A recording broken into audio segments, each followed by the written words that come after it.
welcome to the Scratticus Academy. We are back with some more Blades in the Dark today, which I'm very excited about.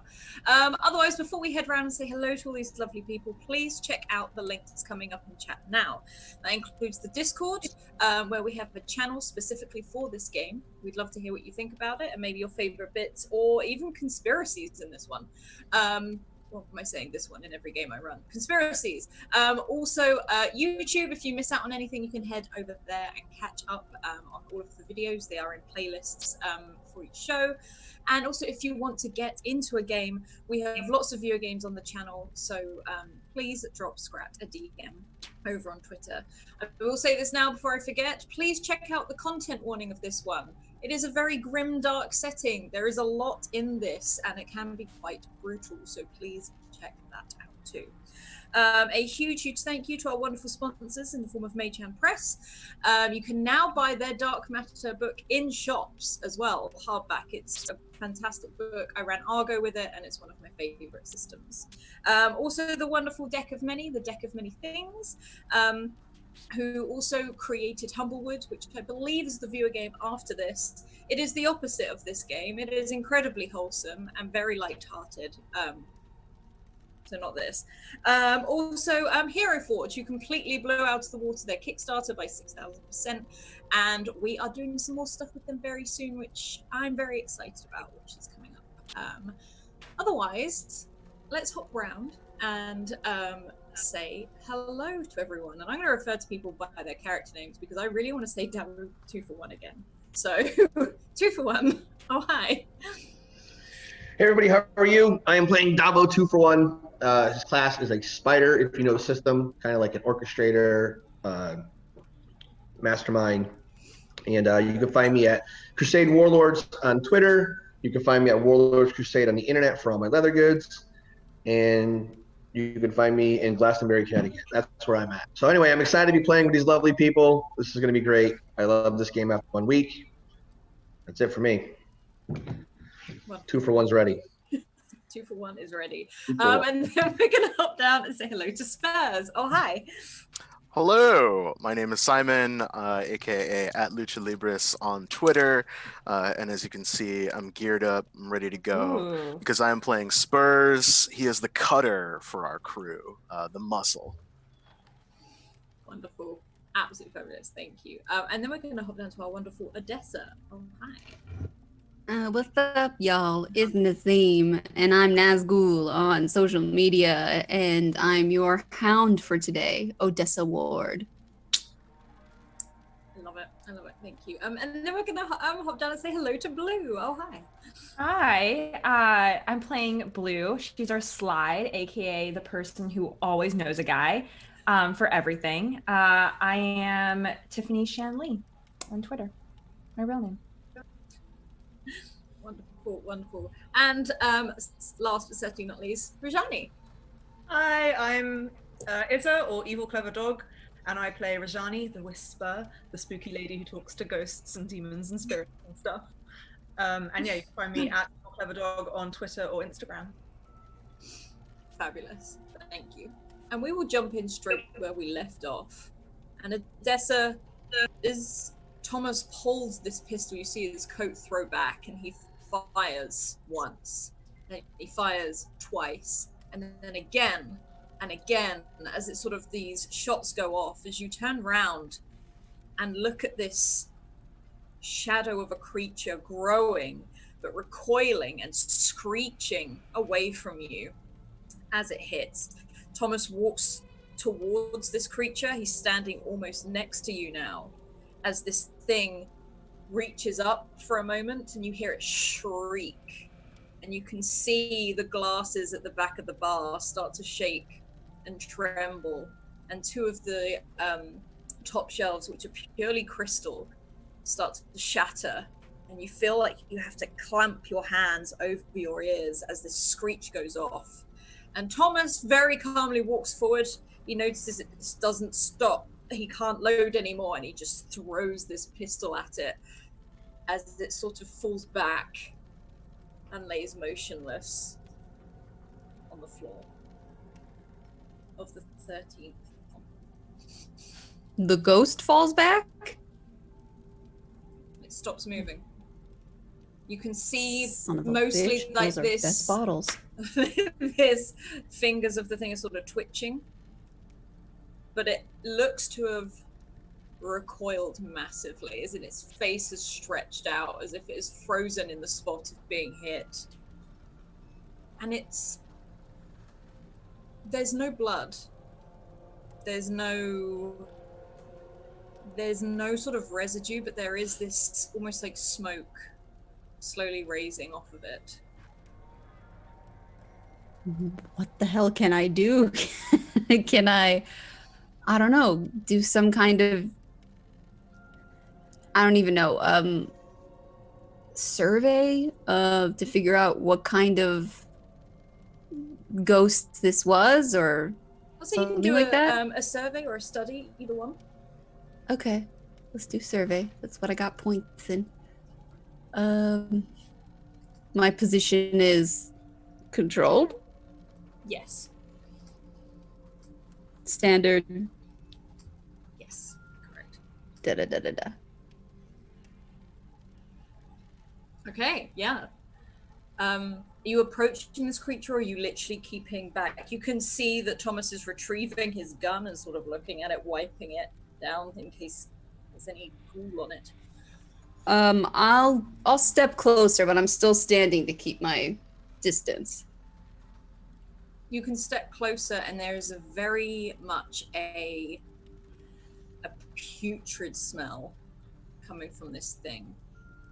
And it smells almost like rotting eggs, very much a smoky of burning wood kind of smell. And you realize the burning wood is actually coming from the floorboards of the bar, as it's almost like leaving this seared mark in the floorboards itself. And you look closer and closer at this creature, and it is literally like a shadow. There are no features. There are spaces and sort of shapes where you can tell a jaw is. There's eye sockets, but no eyes in this thing. And it lays there sort of contorted on the floor. And it's this motion that you sort of look at it and you realize you did not hear it coming. You didn't see it. You didn't acknowledge it in this place. It's literally like it was a shadow.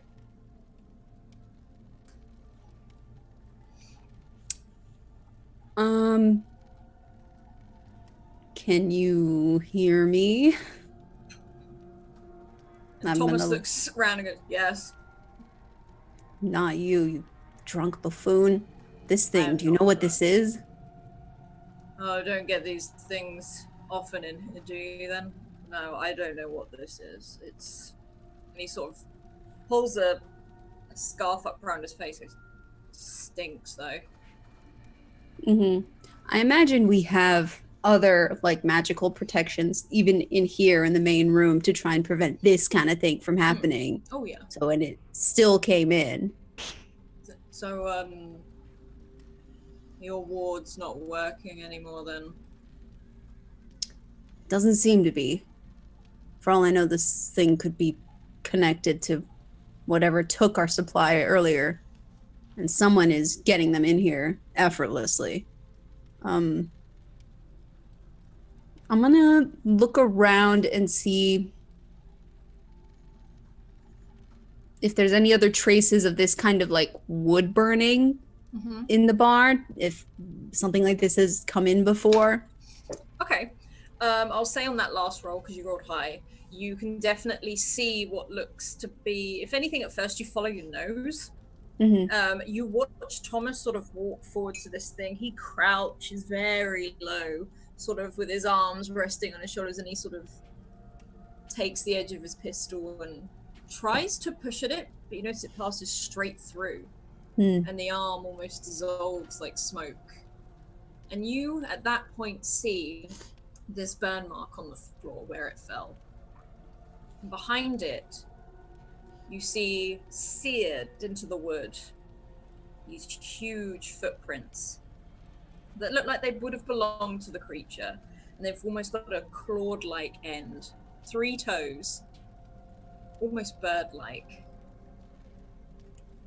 and they lead back out through one of the main doors from where you all spoke with your group earlier, and to where a lot of the storage is kept.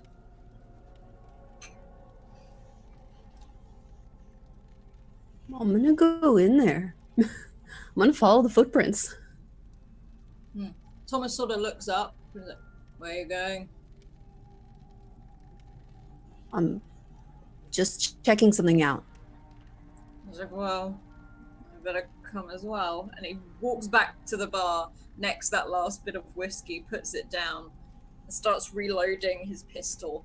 It only has like 3 or 4 shots. You can see another one strapped to his leg, but he holds one out, and he walks up beside you, and he looks down at the footprints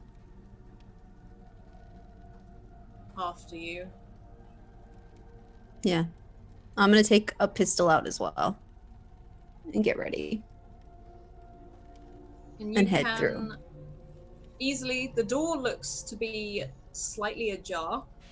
However, you do notice a slight, almost like when there's been an explosion and like the residue of dirt and dust sits on a wall. You see that on the door, as if something has passed through it, rather than opening the door itself. And some of the wards that you've set up, you see flickering. And you open the door, and it goes down the stairs into that meeting room out the back, excuse me, where you know the entrance to the catacombs could lead, because the catacombs run under this entire city.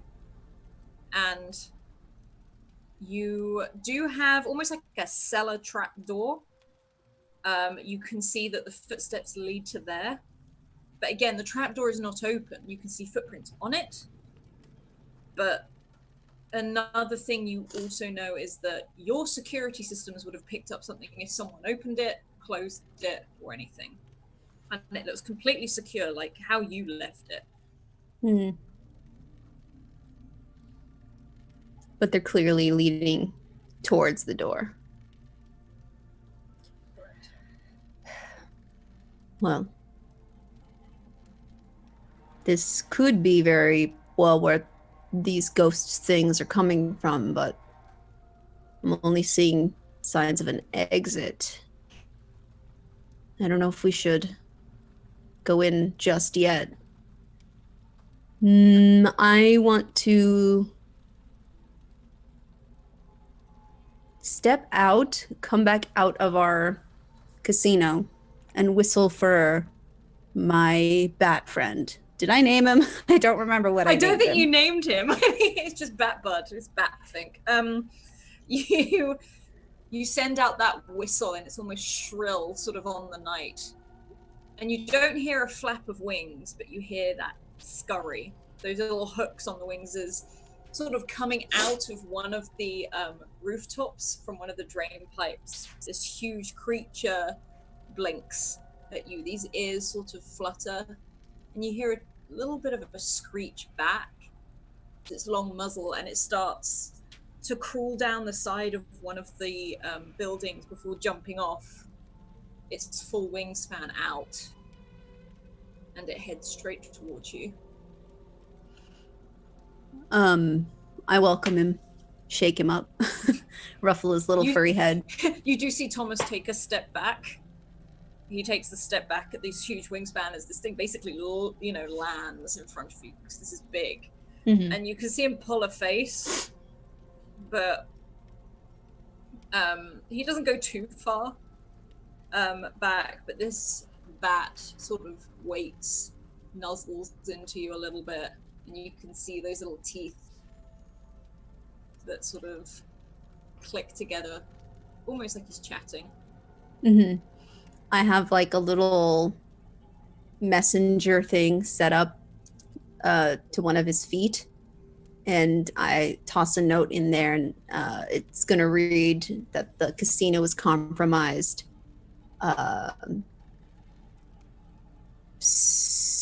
Spirits are trying to come in, and I'm going to tell him to go find anyone, any one of our crew. Go look for them. The first person you see, tell them to come back and enter the cellar. There's almost a little jitter, and you watch Thomas sort of flinch as this bat springs off of you, as those wings sort of set up huge. You almost feel a bit of a breeze as it sort of fires itself up into the air before gliding off into the night towards the night market district. All right, well, hopefully someone will be here soon. I think I don't really have much of a choice but to follow through and see where this thing came from or is going to. I don't feel comfortable leaving all our supply unattended, so I'm going to task Thomas to stay and watch what I've left behind. But I'm gonna fill one wine bottle with, I imagine one wine bottle could probably pack, I don't know, 30 to 40 of our little vials. Yeah. And store that in my prosthetic leg. I have like a nice empty space to carry like an extra pistol or something like that. So I put it in my prosthetic leg just in case anything goes wrong while he's away. We have some supply left over. And then I'm gonna bring a couple pistols with me and head down into the cellar door. Okay. As you head, Thomas sort of looks at you as like, should you really be going on your own? Didn't you want to take your... He sort of looks nervously at the sky. Your bat friend, or me with you. Well, he's a little too big and a little too uncomfortable and something so confined, and at least hopefully he'll bring some of our members back in time, but I need someone up here to make sure more things don't disappear, or at least to scare away any other spirits that come in here. And I don't know, keep throwing your pistol at them or do whatever you think is best. But if someone comes back, tell them where I'm going. And he sort of looks at you, nods slowly, raises an eyebrow, and takes a seat back at the bar. Yell if you need me. Yeah, you'll hear me. And thank you for that roll at 10 retweets. And Odessa, as you're sort of heading down into this cellar, you're putting this bottle in your prosthetic leg. And there's a moment where you glance at the glass, and it holds you there for a moment as you see your own reflection. But your reflection is not mimicking your own expression. And it doesn't blink as you blink. And then that blood swirls round and it disappears as you fix this into your leg and head towards the trapdoor. Wait, the blood in the bottle disappears? No, the reflection. Okay. The blood is still there. The blood is still there. I'm gonna take a shot of whiskey before I go down, because I can't tell if I'm panicking a little bit or if things are still here and messing with me. So that means it's a good idea to take a shot of whiskey. So I'm gonna do that. And again, Thomas looks at you and is just bottom lip sort of nod of acknowledgement, raises his own glass to you, puts it down as you head through the door towards the trapdoor. Now, however, we're going to hop over to Spurs and Regini. You both stand there pressed against this wall, the stone and the brick is very cold against your backs. You can feel it through your coats, and it's very grimy where you are. You're down closer towards the canals, and you can see where a lot of the dirt and the rubbish has been washed up. And you're sort of peering round, looking down this I guess this passageway, which definitely has a dead end. You can tell this looks to be where maybe some storage comes in on the barges. This isn't a way through somewhere. And you see this spirit warden stood there with this very tall, almost character bathed in shadow. This doesn't look like actually made of shadow. Someone is there. And that flash of metal that you saw as it glinted on that tiny bit of light that comes from the lightning towers. There are no lamps down here as you watch them. And this spirit warden is like, look, I'm here, okay? What do you want? I thought we were done. And there doesn't seem to be any real response for a time. And he's like, look, I'm done with it, okay? I did my bit, you do your bit. That's how it goes. And then there's what both of you hear. In fact, who's in front of the other? Like, who is closest to the alleyway? If this led us, I would assume him. Yeah, probably. Okay, so Spurs, where are you sort of pressing yourself? Like, what does it look like? So he's wearing a long greatcoat with the collar turned up, a heavy tricorn hat, and a scarf. So he's like maybe pulled it up a little bit over his face. Heavy leather gloves, and he's pressed up against the back of the wall, like leaning at the edge, kind of around the corner every now and again, just trying to like side eye around the edge. Okay, so Regina, you hear this, but Spurs, you definitely see it. And as you hear this spirit warden sort of talking to this figure, there's a moment where you hear a swipe, like a slash, and it's almost like a breeze goes past. You feel it move your hair. And Spurs, you feel this dampness, it's like this splatter just across that tiny little bit of exposed face of yours as blood strikes just around your eye. And then you and Regina, you hear this gurgle and this sort of choke as this spirit walker's knees buckle as the flash of the blade struck across his throat. Spurs, you see him fall, very sort of in a ragdoll-esque way, his arms drop. You see the blood run across his coat, sort of spreads across his jacket. And he lolls back and falls, head arched, his dead eyes staring almost directly at you. And then you see this figure bend down,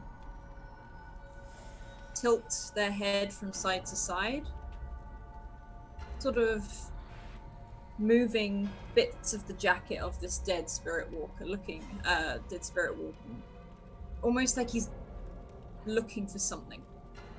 Sort of pulling back bits of clothes, looks to be getting not annoyed, but there is maybe a look of urgency. And then you see them open their own coat, a very long coat, almost like yours, and pull out this glass vial, an empty glass vial.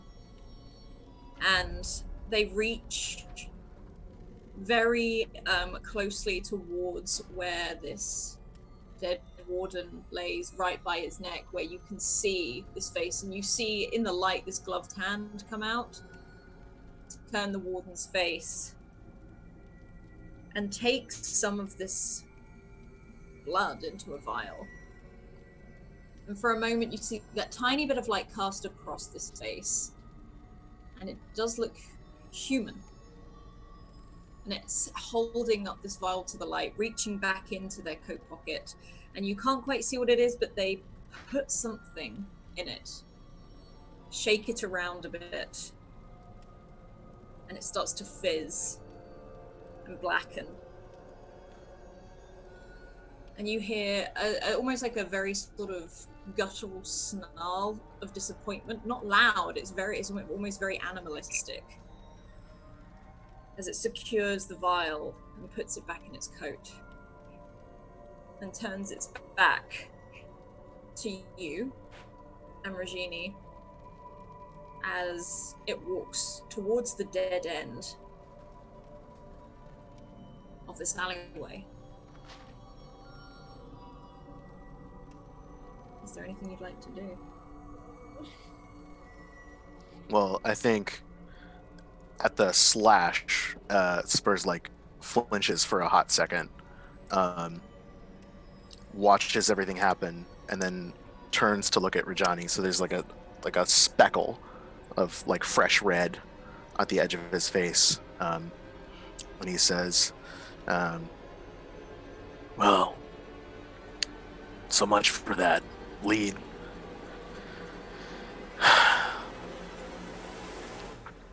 They gutted him.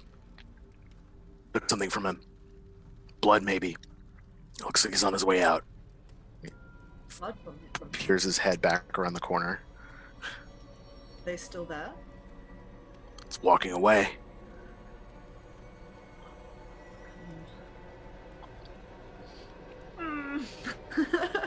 You're just very smart, very stupid. That is this game in a nutshell. Spurs pushes around the wall and like slides to, if there's any nearby cover, like a crate or something, just like as quietly as he can, like shuffles down to take cover behind something and watch. Okay. I want to try and peer around the corner, like crouch down and peer around the corner, and I want to look at that figure that Spurs was looking at. Do they appear to be human, or is there something occult or arcane about them? Am I able to tell from where I am? You can roll a tune. Okay. And see what you sort of pick up almost about the surroundings. What kind of roll is it? And a tune. Oh, sorry. This is risky. Okay. And Spurs, yes, standard, sorry. And Spurs, I will say you can definitely just duck down. This person has their back to you. And let's have a look. Is that our first risky roll ever? That is our first risky roll. And you got 2 5s. It took me ages to get back and I could see the rolls. Damn, okay. And Spurs, you're looking. You're sort of peering over some of these crates. And it's quite dark, so you definitely sort of like your hat and everything. If anything, it could look as if it's resting on top. They can't see you. And you see this person is very tall. They walk with great posture, move almost with a form of elegance. Almost not like a dance, it's just they just flow. There is no stomping, there's no real movement. And you can see in this dim lantern light this very square jawline, very dark hair and features, but they are very attractive features. Very stern face, and this looks to be almost well dressed, someone that you would expect to be in Brightside. Yeah, Brightside as Brightstone. Or Brightstone. This is what happens when your laptop keeps shutting stuff down. As you look at you would expect to see this kind of dress in Brightstone, not necessarily in a back alley down by the night market. And there's no real, they're not trying to hide this. Yes, they're in a dark alley, but there's not a cloak over them. They're not trying to hide what they're wearing as they walk away from you. And Rajani, you are pressed up against this wall still. You can see Spurs looking. And you can almost see this shimmer around this person, but like a heat wave when the air's really hot and it's rising up. And it shimmers and distorts. And you get a sense of...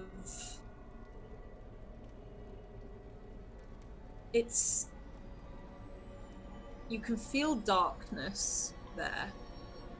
Okay. And again, it's almost like you can feel the heat coming off of this person, like it's their body heat. And there is none. Almost as if, like the spirits you talk to, and you don't feel anything from them. And they smell of perfume. Roses. It's a very charming smell. I will say, Spurs, you can't smell this. And Rajani, you get the feeling that this isn't he's not actually wearing a perfume. This is literally the scent of this individual. Okay.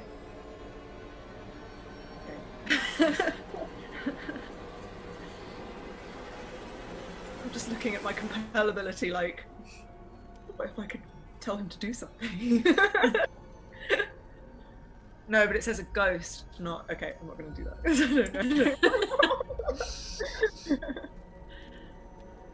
I don't know.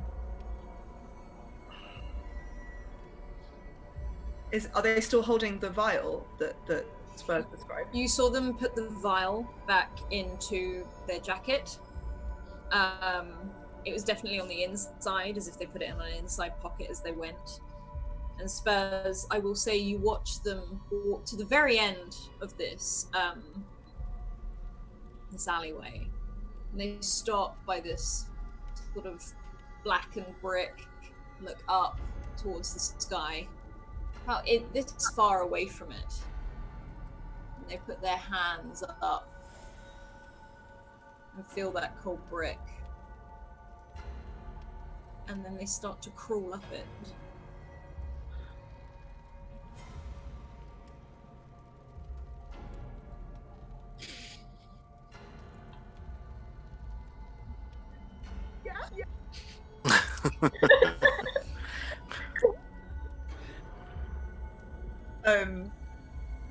Oh my god, yeah, she'll just watch, but then glance back to Spurs and see if he looks like he's about to act or anything.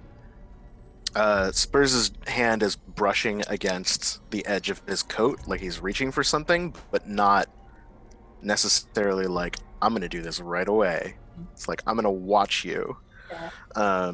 And he looks back at Rajani and like gestures like with his head, and then like just says like, hold it with his hand, and just watches with his hand on something underneath his coat.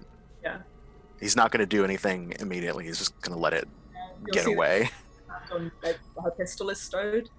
Yeah. And the other hand on her spirit mask, just watching this thing crawl up the wall. Is its movement like, obviously it's an unnatural movement to crawl up a wall like that, but is its movement like anything particularly kind of exaggerated or unusual in anything before? The one thing I will say is that it doesn't look like handholds. It doesn't look like they're finding bits in the brick and pulling themselves up. It's like their hands are flat and they're moving up. Their legs moving in a very similar motion. More animalistic than anything else, but not an animal you could put your mind to. Yeah, okay.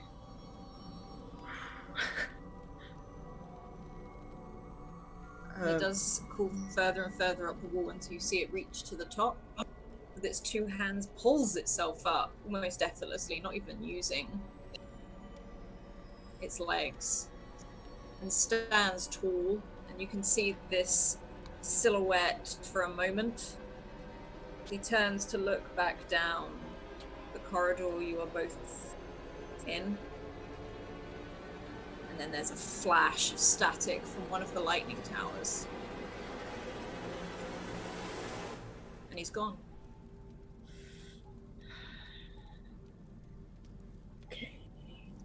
I want to look at the body. Then, is it still there, or has the body disappeared at all as well? It's still there. You can see the spirit watcher. Spurs, you'll probably see more from where you're at. You can see this very fair-haired young man, probably no older than maybe 23, 24 years old. The blood is definitely pooling around him now. It's soaking his clothes. His face is very, very pale. You can see it drain. Yeah, Spurs runs over and checks a pulse. I assume he's dead. There is nothing there. I will not make you roll for that. So he just puts a finger down, takes a quick look, turns back to Rajani, and then gestures like he's gone.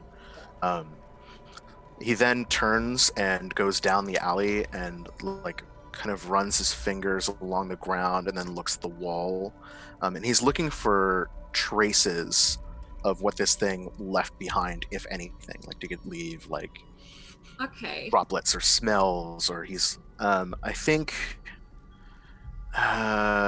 would you I was gonna say normally I would say a study or survey, but your speciality is sort of in like following and stuff. Would you want to use hunt or something like that? Hunt makes sense. I'm thinking either study or attune, to be like, well, what like spiritual resonance did this thing leave behind? Because it's clearly a magical creature. Okay. I'll try attune. Okay. Attune, it is risky, purely because you don't know where this thing is, and the effect is standard. Okay. So it's a 6. Yes. Describe how he's looking for it and exactly what what does Rajani see as Spurs? Yeah, so his hand is now like sort of like running along. He's like knelt down and running his fingers along the ground, and he's mumbling something to himself. It's not hard to hear, but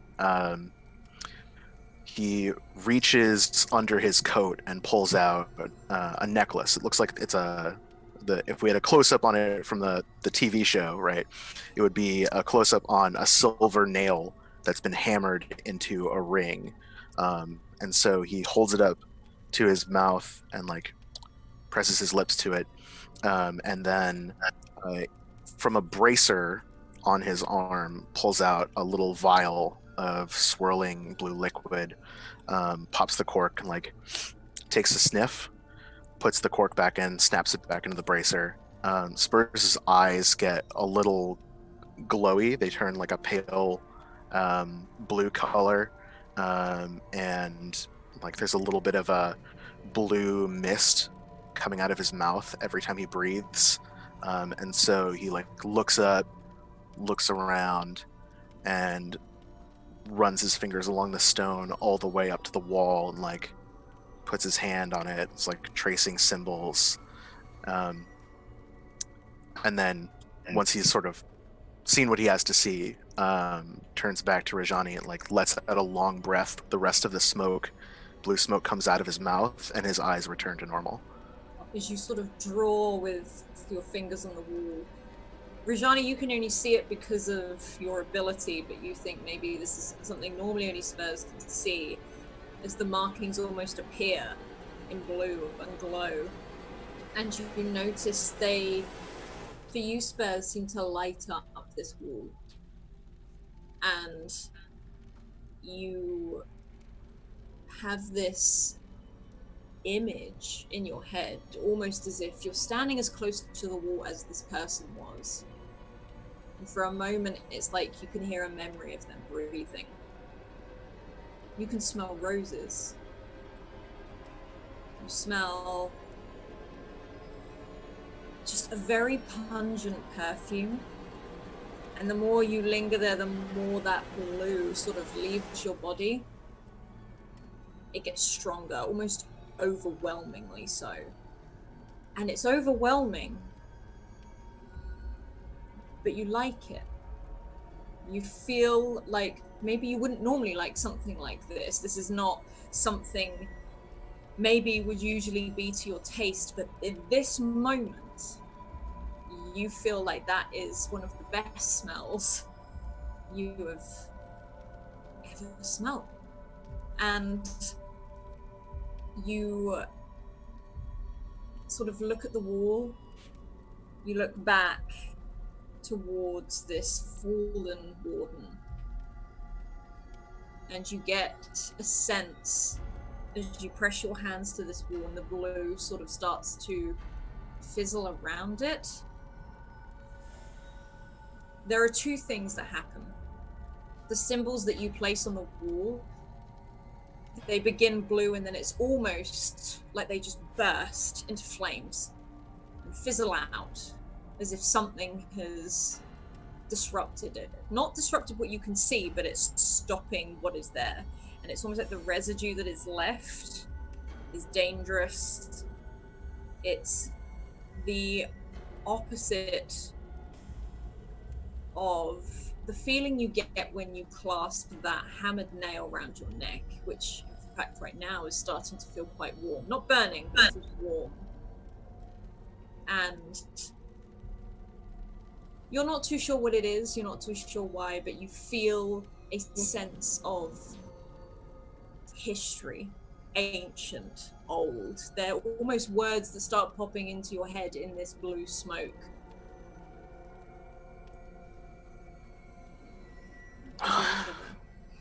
That's You all right?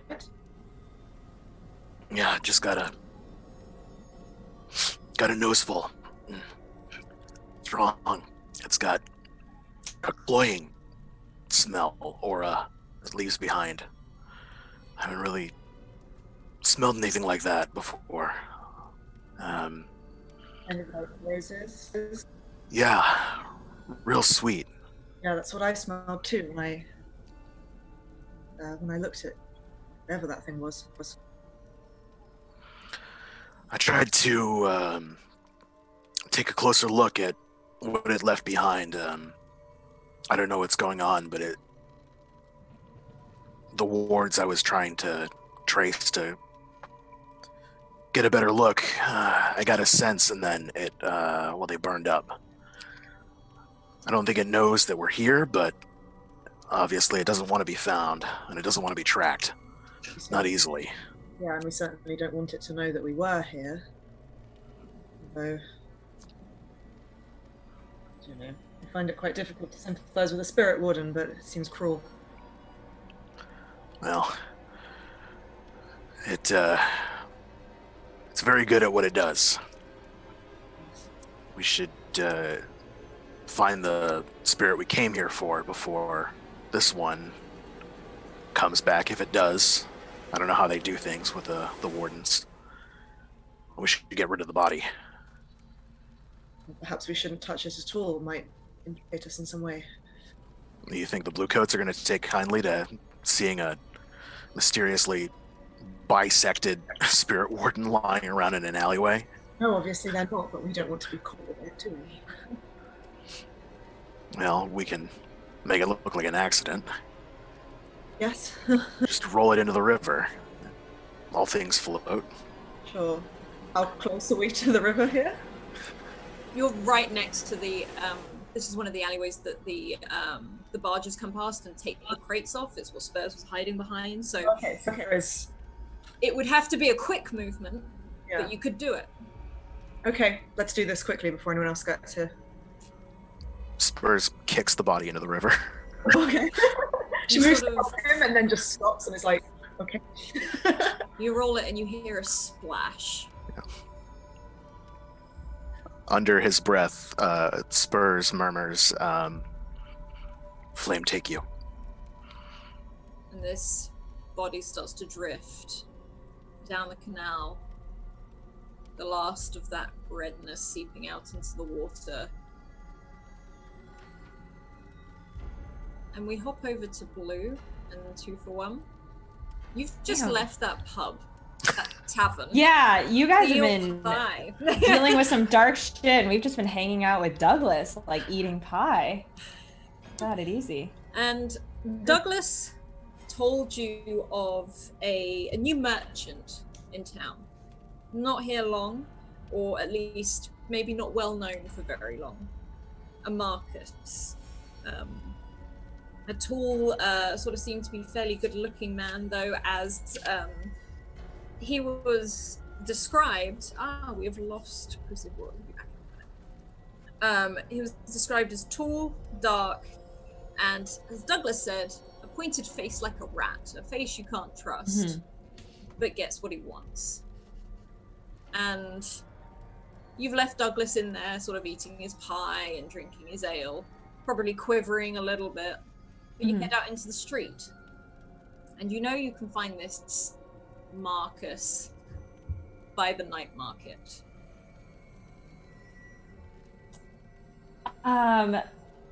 Well, wait, is he back? Davo, what do you... I lifted my computer to find my notes, and when I put it down, apparently it shut off. Ah. Sorry, everybody. Sorry. You're good. My mic went sailing ago, so we're just being done with that. Okay. I believe we were going to go... Did we decide just to go right to Marcus? I mean, it's the only lead we've got. To be honest, it doesn't sound... I mean, Douglas didn't say anything that would make me think this guy's connected to what's been going on, but it's the only lead we've got. I think it's worth following up on.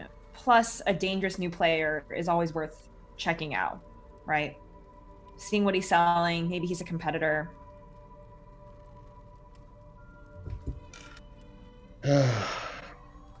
Yeah, let's go see this Marcus. You'll enjoy it. It's another person to yell at.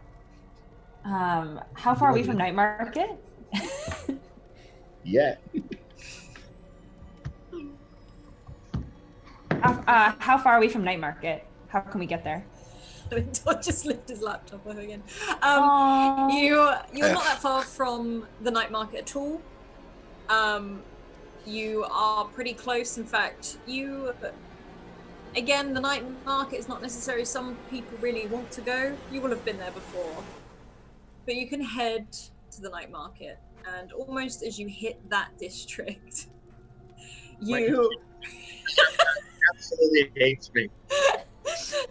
And as you head to the night market, you notice a difference in the grime and the cobbled streets as you start heading there. It's a lot more bustling. There's a lot of people sort of exchanging all of these big stalls. Definitely having front things that they sell, not necessarily the stuff that they're actually selling. A lot of dodgy looking people work here. And some of them are particularly grime. You can see the odd kid running backwards and forwards sort of through the streets, you know, to hold on to your pockets. Yeah. Do I have like friends here that I can greet as we walk through? Just like kind of like head nod. Would you? Is there someone you would know in the night market? Almost like this flashback thing we spoke about last time. Is there someone you would know or have a contact wise in the night market? Well, I imagine there's two ways I would have interacted with people here.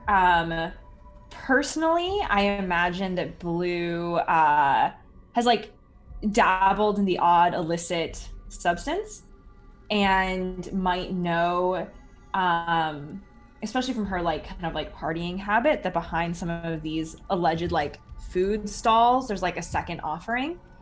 So I might know some people that way. And then do we ever, I mean, we might find customers for 13th floor here, so you would absolutely recognize some customers from the 13th floor here. Yeah. There is one there sort of selling his own wares. They seem to be really bad, like trinkets. They're said to protect you from demons, from cultists, from all these things. You know, not a single one of these things is legit. Yeah. He does sell a lot of real ones, but every single one is either stolen or taken by some other means? Yeah, I mean, I imagine it. So I imagine I know a lot of people here. I'm just gonna take my time walking through the market really slowly. I'm stopping at like every other stall. I'm greeting somebody. I've memorized the faces of our customers because I'm our like smiling, warm customer acquisition specialist. And I'm encouraging people to stop by. I'm complimenting their horrible, tacky false wares. Well, you will see that George is quite a friendly chap, as it were. He's very short, he's very round. He's sort of the same or width like out as he is height.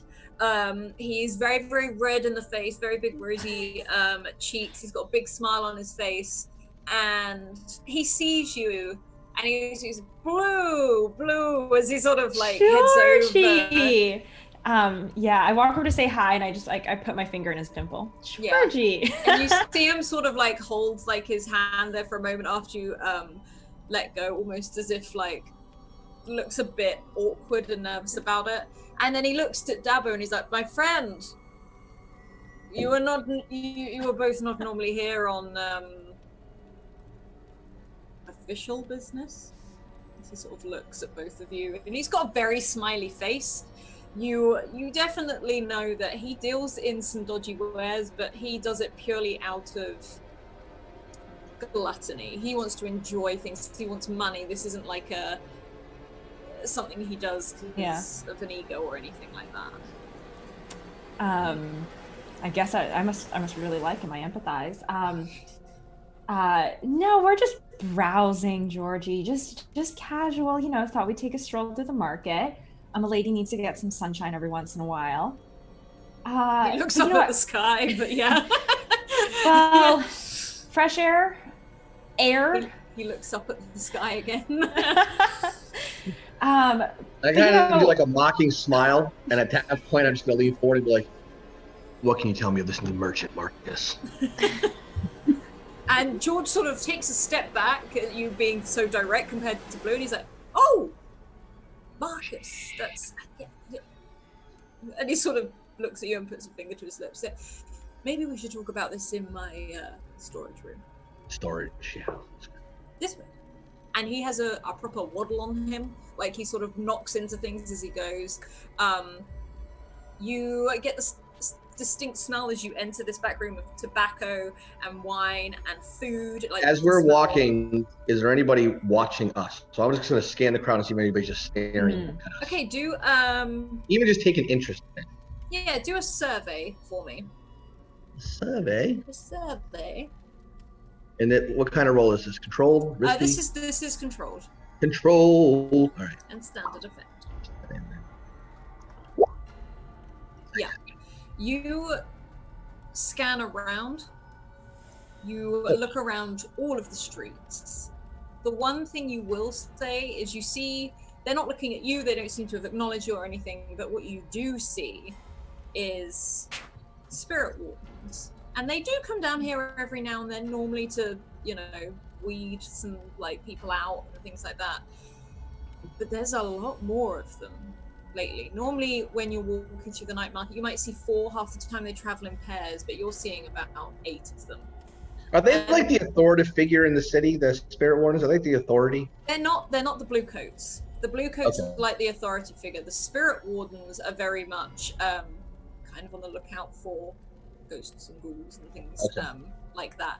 I will say you notice more of them, but they're not asking questions. They're not, they're not looking for anything in particular, but you have picked up that there's a lot more around.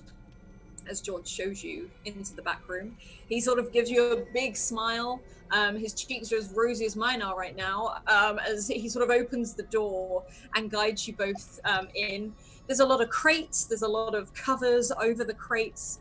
You can see lots and lots of trinkets, like on a workshop bench that he is making there and then, with a lot of brandings and stamps and tools and things like that, all very highly illegal. But he sort of shuffles back and says, "Please, sit down." And he's offering crates. There are no chairs. I don't sit. I don't sit on the crate. Oh, I sit down. I like delicately perch on a crate. I like cross my legs very flirtatiously, and I pick up one of his trinkets and kind of look at it and like flip it around in my fingers. I love your craftsmanship, Georgie. No one does it like you. And he sort of looks at you and he's like, "You're too kind to me, Blue." And he smiles again and he rolls up his sleeves, and he looks back to you, Dabu, and he's like, "Right, this Marcus person, or Marcus Grady, as he's going. He is he's popped up, new face on the market. If I'm honest, I'm not too sure where he came from. He says he's from Doskvol, you know, born and bred. Deals in a lot of transportation and delivery. He doesn't really have a product as much as he moves products. If you're going to sit down, sit there. Right with you. So he deals in a lot of moving things, moving products, and things and such. Very well-dressed man, very pointed face, looks very, very stern. And you can see him sort of like push his own face in, which is very, very round. And he looks back and forth at both of you and say, "Why? There hasn't been like a problem, has there? Is there a problem? I don't like problems. You know, I am just a man who wants to make and sell my wares." Georgie, you don't see all the spirit wardens walking around there? There's obviously some sort of problems going on right now, and any change can be the catalyst for a problem. So we are investigating any change. Hence, this new merchant. This is what I'm saying. Since he's turned up, more spirit wardens are coming here.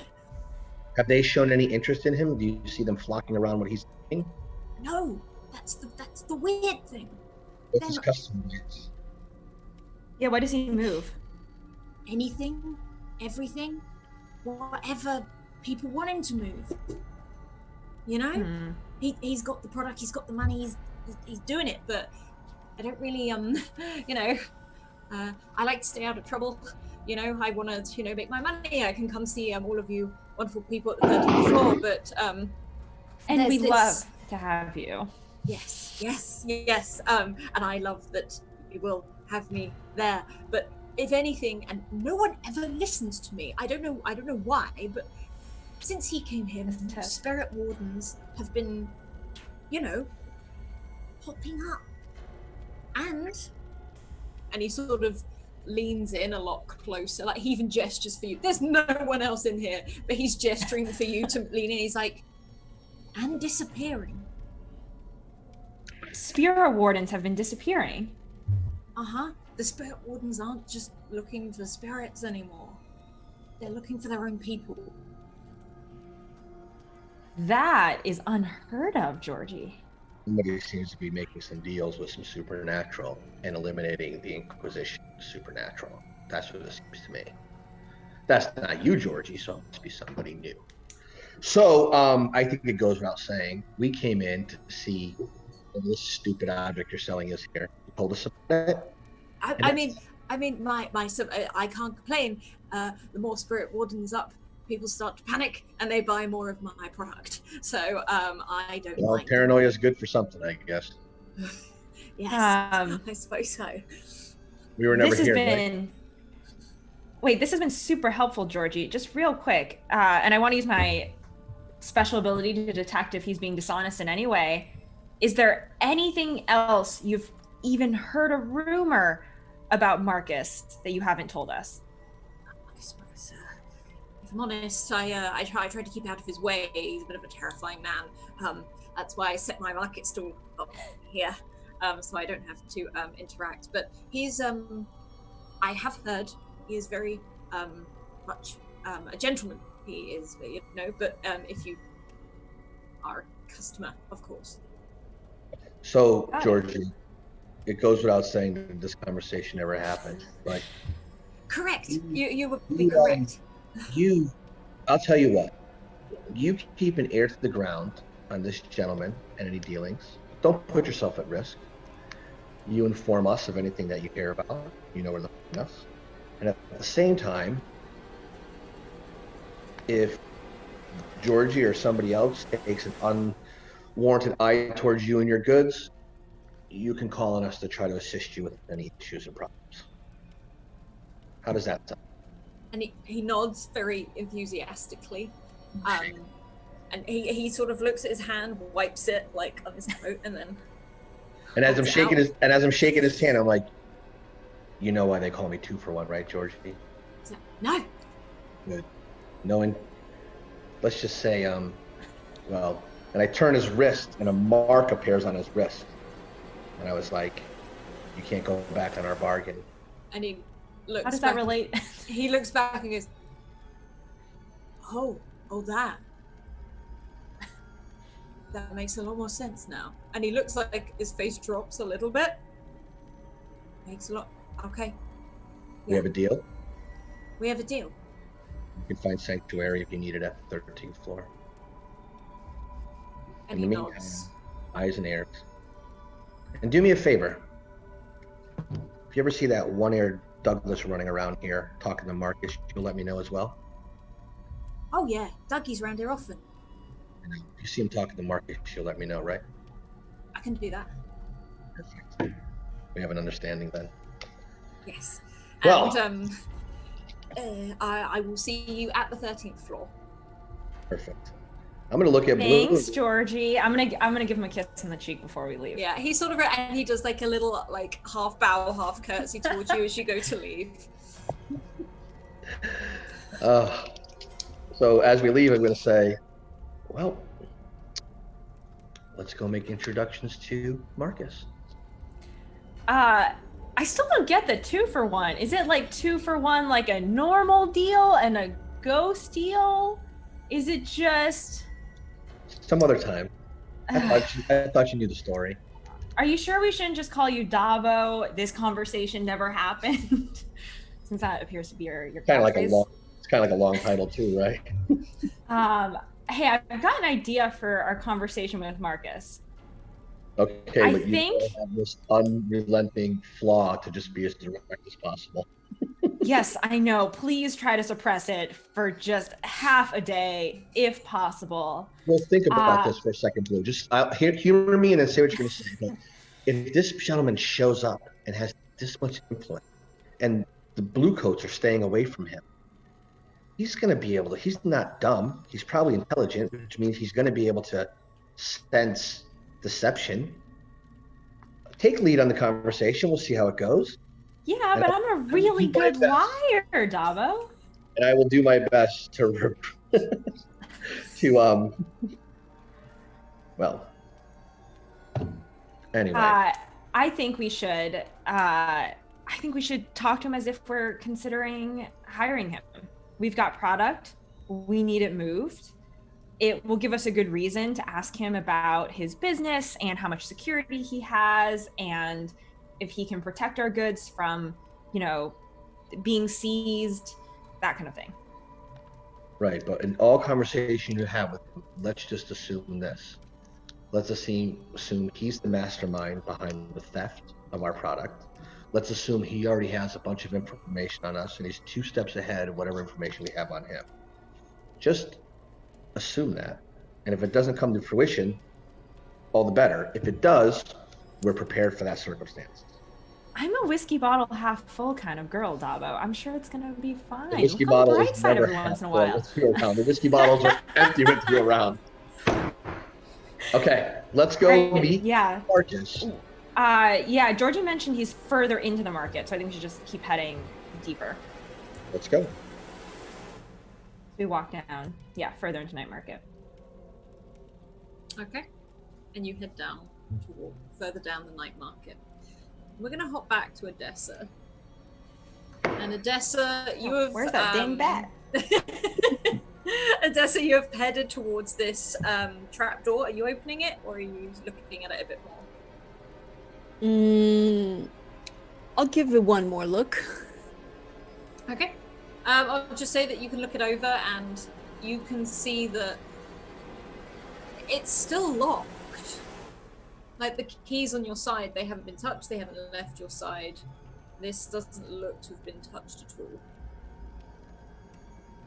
all. Is the ghostly, shadowy thing on the floor still there, or has it faded away? It's kind of dispersing slowly, almost like into a smoke. You can definitely see it's still there, but it's almost like it's slowly disappearing up into the air.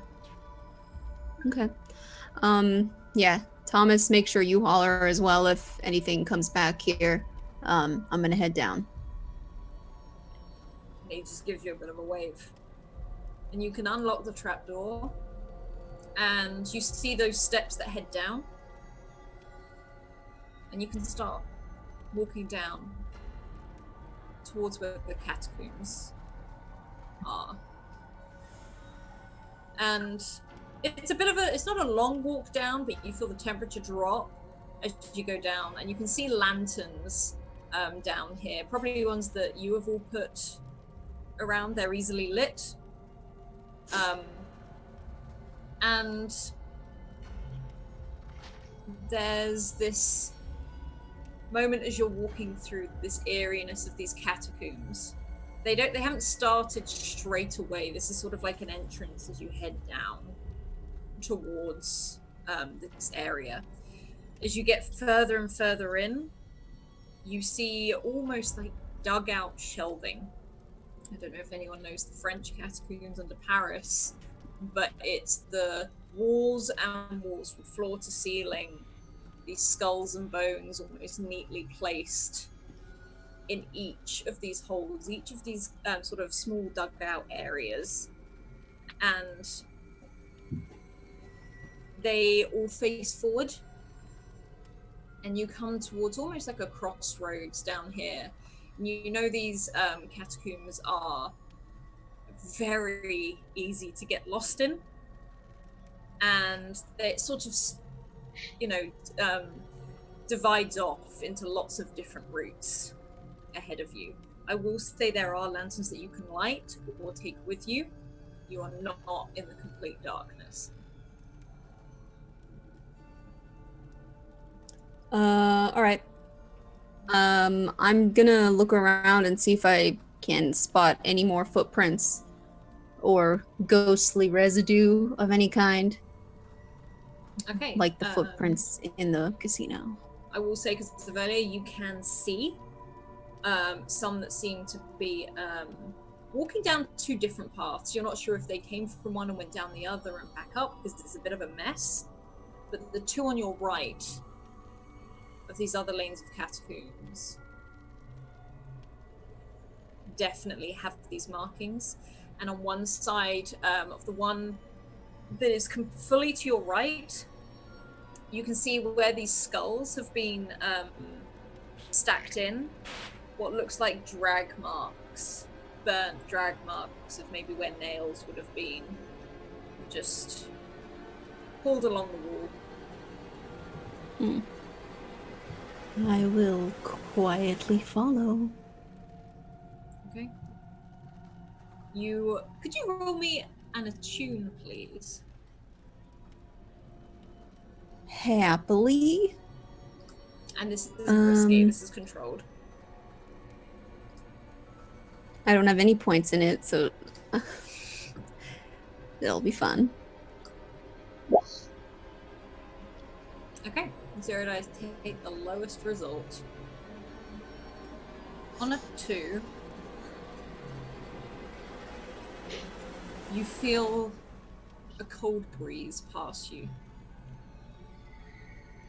And there's this moment where you physically shudder as you walk further and further down into these catacombs. And the temperature does keep dropping as you go. But you notice on the floor, yes, these sort of burnt in footprints, but other footprints, human footprints down here.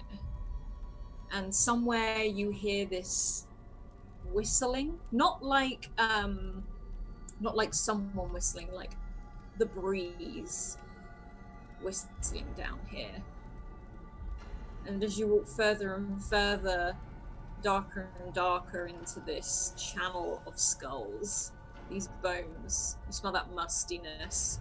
You look up at the sort of the ground above, and it looks very gritty and grimy, but surprisingly a lot cleaner than the above levels. And you smell rose petals somewhere, very, very weak. Not that it's almost like when something is lingered here and it's moved on, not that it's right behind you or anything like that. But up ahead you do hear talking, two voices, and you can't see them in the corridor you're in, but you can see them much further up, and they almost seem to be coming from a corridor where all these skulls are, almost off to the left. So you're in no one's eye line, but you can hear them talking. I'm gonna sneak and eavesdrop. What are they saying? Sneaky. Okay. Roll me a... You can roll, I will say a prowl. Prowl sounds right. Yep. Good. Prowl. Controlled? Sneak die? This is risky. Oh, okay. And standard effect, though. Ah, dang it.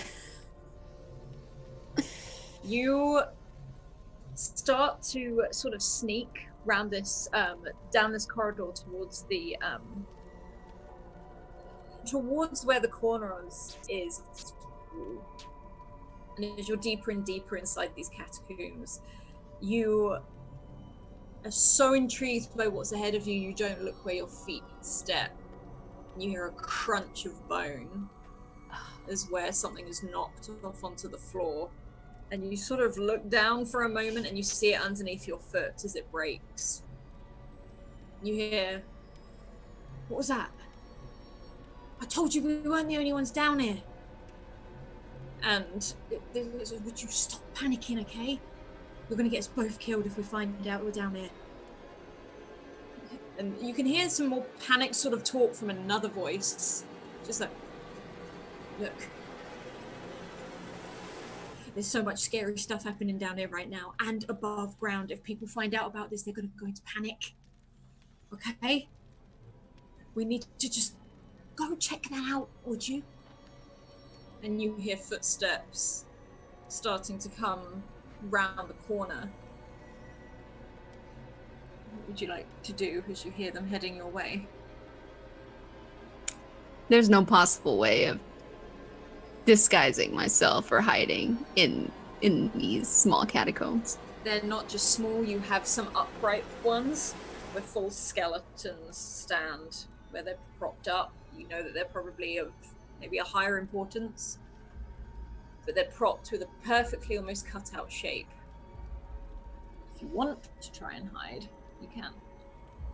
I will try and hide, yes.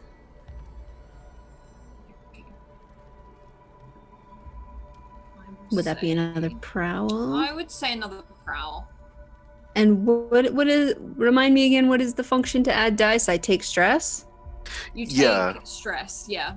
There's two ways. You can either mark 2 stress for a bonus die, or you can ask Alice for a devil's bargain, which is like something that will happen no matter what, but you'll get the bonus die and you don't have to mark stress.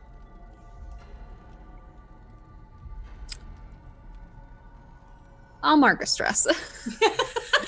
Doesn't stress me with the So you take 2. bargain. That's the point of making levels, yeah. So 2, and then we hit prowl, and it's risky again. Risky. So I add 2 bonus dice or 1 bonus dice? 1 bonus dice. 1. Yeah. Okay. Okay. You describe how you're hiding. I would say like sideways, trying to like just minimize my width behind the skeleton as much as possible, and motionless. Okay. I'm holding my breath too. You sort of slide into the side of this catacomb and you're right up against this skeleton.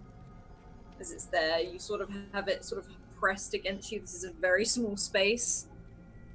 And you hear those footsteps come around the corner as you go dead silent, dead still. That you sort of feel like you maybe need to even hold your breath at points because the dust on these bones and in these sort of little hollows are just overwhelming. Even though you can still very lightly smell those rose petals. And someone walks around the corner looking very nervous. A much larger individual. Huge broad shoulders, just tall and stocky. And you see the Spirit Warden uniform as he walks past. Seems to look around. Does a bit of the shiver. I don't see nothing. And you can hear another voice. Oh, for God's sake, let me have a look. And this other Spirit Warden comes around the corner, another one. Much bigger than this guy. This guy looks square. He looks like a human brick wall. There's a lot of muscle on this guy. As he looks around. You're probably hearing things again, alright? Just try and calm down a bit. I can't calm down. These things are popping up all over the place. What am I supposed to do? And of all places, as he sort of gestures towards the catacombs in general. And Odessa, they are about this far from you, from the side, as they're having this conversation. Not even thought to look in your direction. And one of them pauses. Don't you always feel like you're being watched or something down here, though? You know? And this bigger one just sort of clips him upside the head. And he's like, we need to get rid of this well, or we're going to be in trouble. All right? Get going. As he starts to shove him around the corner.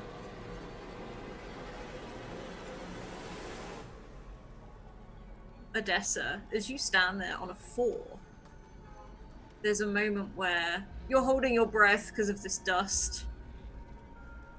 And you look at this skeleton. You're sort of looking at its side, like it's on its shoulder as it stood upright facing out. And you notice past it on the other side, this is the opposite side of where you're leaning. There's another face looking back at you. There's someone else hiding as he puts a finger to his lips and smiles. And we are going to jump back to Spurs and Rajani. It's not Douglas. He'd be absolutely terrified if it was Douglas. Did you see me grabbing my ear, looking at It's just like, it's Douglas. as if Blue's the only one who can see me. I was like, And Rajani and Spurs, you're sort of stood there. You've just rolled this body into the canal. Yep. And as you do, Rajani, you definitely pick it up first. Mm-hmm. You feel this almost high pitch squeal, but you feel it running through your body. And you look up and you see Odessa's bats, this huge, so you see a lot of them around. There's every now and then you see them sort of going overhead, but you know Odessa's bat. You've got that sense. And it's more that because you can feel Odessa on this bat, not the bat itself. Yeah. And it's sort of, its huge wingspan is circling above where you are before it sort of seems to spot you. Spurs, you see it at the last minute as it starts, it dives. It has no manners. It tries to crash into both of you almost. It's a very You know it lands very elegantly when with Odessa, but it does almost collide with both of you, almost in like a panic, with this snapping of the teeth. Not in an aggressive way, but you know this is how it tries to communicate. She'll just be like, "Oh, hey, buddy, what's up? What's up? Is something wrong?" Ugh. Vermin with wings. So I just had in my head, what's up? Let's see, is someone falling down the well? So Odessa falling down the well. And there's a moment where it starts snapping, and you can see where Odessa normally ties messages. It's almost like this little metal, like a pellet or a bullet sort of thing, which unscrews and carries notes in it. Yeah, she'll just immediately go for it and unfurl it and read it. Yeah, you see Odessa's note talking about how the 13th floor is compromised. Something's getting in. And that she's going to go and find it. Sorry, just got a work message. Reading this, she'll just kind of glance at Spurs quickly, show it to him. She doesn't want to say it out loud. Right, checks it, looks back. Should we find her? I guess we probably should. Let's go quickly. You have this batch. You can tell definitely with the snapping, the squeaking, there's a sense of urgency here as it sort of starts to run. You see it sort of push someone out of the way as it takes almost like a gallop and just sets off. Taking off one of the hats of one of the ladies that is walking down the main street and soars up into the air back towards the 13th floor. Mm-hmm. Are you heading quickly? Like, are you running? Are you just being swift and moving? Or are you having a leisurely stroll?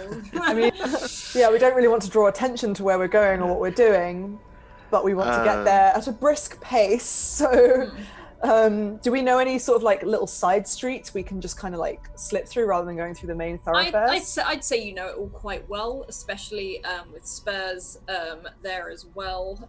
You could definitely weave in and out of the small streets.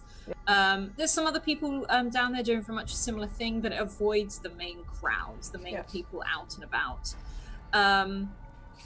Rajani, could you make an attune for me, please? Okay.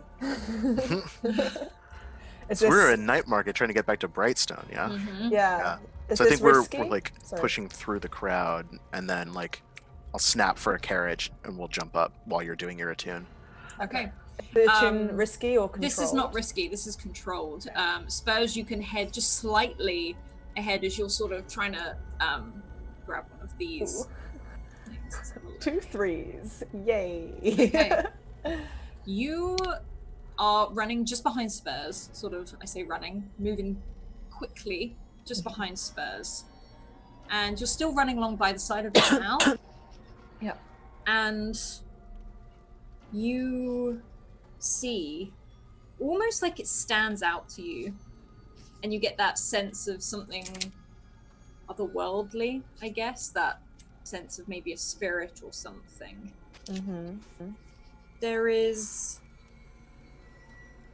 a woman dressed in long skirts, a blouse, a jacket, stood on the edge by the canal. At first it looks like she's just, say, watching the view. There's not much of a view, but she's got this very tousled long red hair, very pale skin, freckles sort of dot all over her face.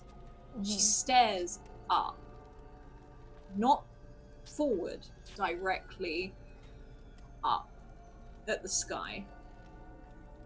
And no one else seems to notice her. As in, people are moving past her, no acknowledgement. She also doesn't acknowledge them. You notice that with the breeze, her hair and her skirts do not move. I will take a moment to continue looking at her. Do I get any kind of feeling from looking at her, like perhaps I did when I looked at the old man before? I will say you can definitely tell that this seems to be like a spirit. This isn't a just a person. Yeah. They seem a bit more I guess the best way to describe it is solid than you normally see them. And not in appearance, but in feel.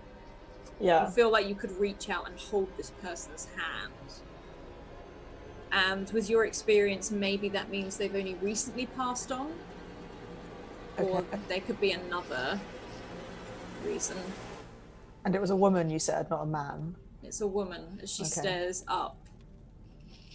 And you can see that crackle from the lightning towers as it goes round. That sky, that brooding sky, those dark, dark clouds, that dense sort of air. And you start to be able to taste the air. It feels so thick, like around this person. And slowly she turns and looks at you as if she recognizes your presence. She just looks at you with very blue eyes.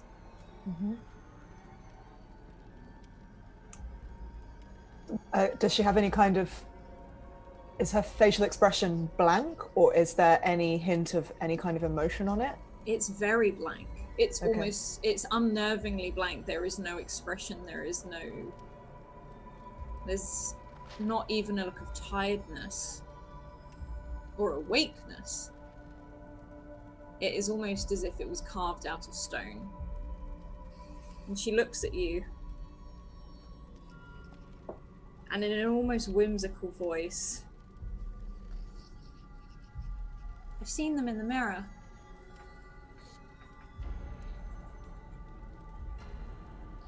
Seen who? And then she turns and looks back up towards the sky, and there's that crackle again.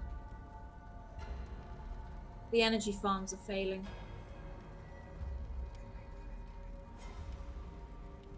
Slowly, but failing. And what does that mean? And she looks back at you briefly before turning back and pointing up to that sky again, where those huge towers are, where the radiant energy farms and the Eeleries are. And you can see every now and then where the static is, these almost wisps of darkness, those shadows, sort of hit this energy, these lightning channels, and sort of get powered off, like there's an explosion as they get fired off. Yeah. And then she holds out her hand to you. I will put on my spirit mask and then take her hand. You slowly place it on your face, and you feel her hand. This is as if you are holding another person's hand. And she pulls you close and takes you by the shoulders as if she's standing behind you, and then points as if to show you her eye line, turning your head. And one of these black wisps, like that shadow, hits the static and passes through into Doskvol. I understand. She looks back at you. Careful. I will, so she's sort of standing behind me now. So She lets go of you. She doesn't hold on to you. I turn back to face her, and I reach out and very tentatively place a hand on her upper arm, gently, and I say, "Is there anything I can do to help you?" And she looks down at your hand and looks back at you, very close to your face. You can't feel a breath, nothing. You should probably help yourself. And Spurs, as you're signaling this carriage is coming up, and these huge, huge goats are coming almost to like a thundering stop, and you can see Rajani stood as if she's talking to someone. You don't see anyone there, but on the edge of this canal. Yeah, he's like, I imagined exactly this setup where like he's like half climbed into the carriage and like reaching behind him to like pull Rajani into the carriage, and she's not there. and he turns back and sees her and gets like hops down and like slowly like kind of that frantic like shot where he's getting closer but the rest of the background is getting further away. That like stressful shot as he's like walking close, and he reaches under his coat like he's going for something, and he growls, "Get your hands off her, you." And then like Rajani comes back too, and he releases the hand, and he takes a few seconds and then says, "Your chariot awaits." As you blink, Rajani, this entity disappears, almost at the approach of Spurs. Did I hear him say the more threatening side of that? You would or have not? heard something, I would have said. Okay. Maybe not felt the approach because of what you're in, but you would have heard him say that. Well, yeah, as the spirit disappears, Rajani doesn't seem surprised by this because she knows that this is part and parcel with what she does, but she almost, her body language, because she's wearing the mask, almost goes a little bit slack and disappointed as she like slowly pulls the mask off and then looks to Spurs and sort of almost surprised looks to the carriage and then shakes her head and is like, of course, yeah, let's go immediately. I suppose you can guide Rajani to the carriage. You can see the guy at the top who's driving it's like giving you a gesture of come on, like as you head, and you can both climb into that carriage, and you hear sort of like a yep as there's that sort of snap of leather, and as these huge goats let out a bleat and start thundering down these cobbled streets, the carriage bustling backwards and forwards. And I think that is where we will take a quick break. Everyone go get some refreshments, tell your pets you love them, or stop them chewing the sofa, as my friend's one is doing right now. So we'll see you in a minute. Bye.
Hi.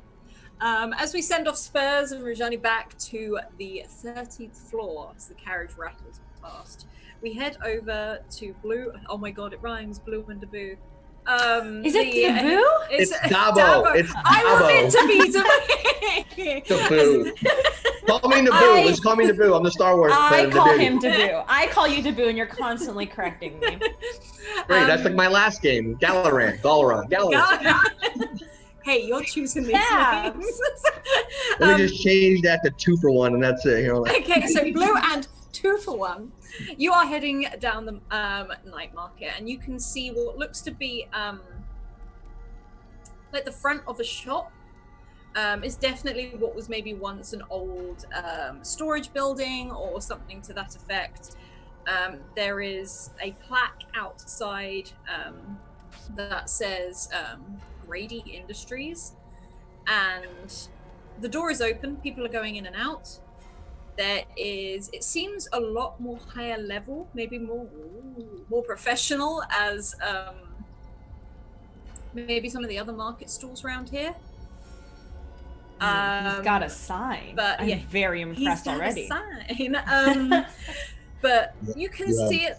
4 minutes to get this conversation in the right direction. Toto, can you just chill for once? My goodness. Just remember what I told you. I knew something about us already. So let's not take a step back by trying to bullshit him. Well, if he already knows everything, why don't we just go in pistols blazing? Why even waste time? Yes, thank you. At that point, I pulled 2 pistols out. Oh, you're joking? Of course I was joking. There's a little old lady that gives you a scowl as she walks past, and she looks at you, causing a commotion outside. I'm just gonna point at her and be like, "How you doing?" And she just, again, it's like, you know that slow, awkward walk where their head lingers as they walk away. It's that kind of. He's a veteran. He's shell-shocked. Ignore him. So sorry. Don't tell me what to do, wife. But you see these people walking in and out of this Grady Industries. If you look in the door, because the door is open, you see there is a lot of people in here, either being spoken to by other people. You can see at the far back, there is a desk. There's a very much to the description of Marcus, very tall, very lean, pointed almost, as Douglas said, rat-like face. It's very sharp nose, sharp jaw, and he seems to just sort of leer at people.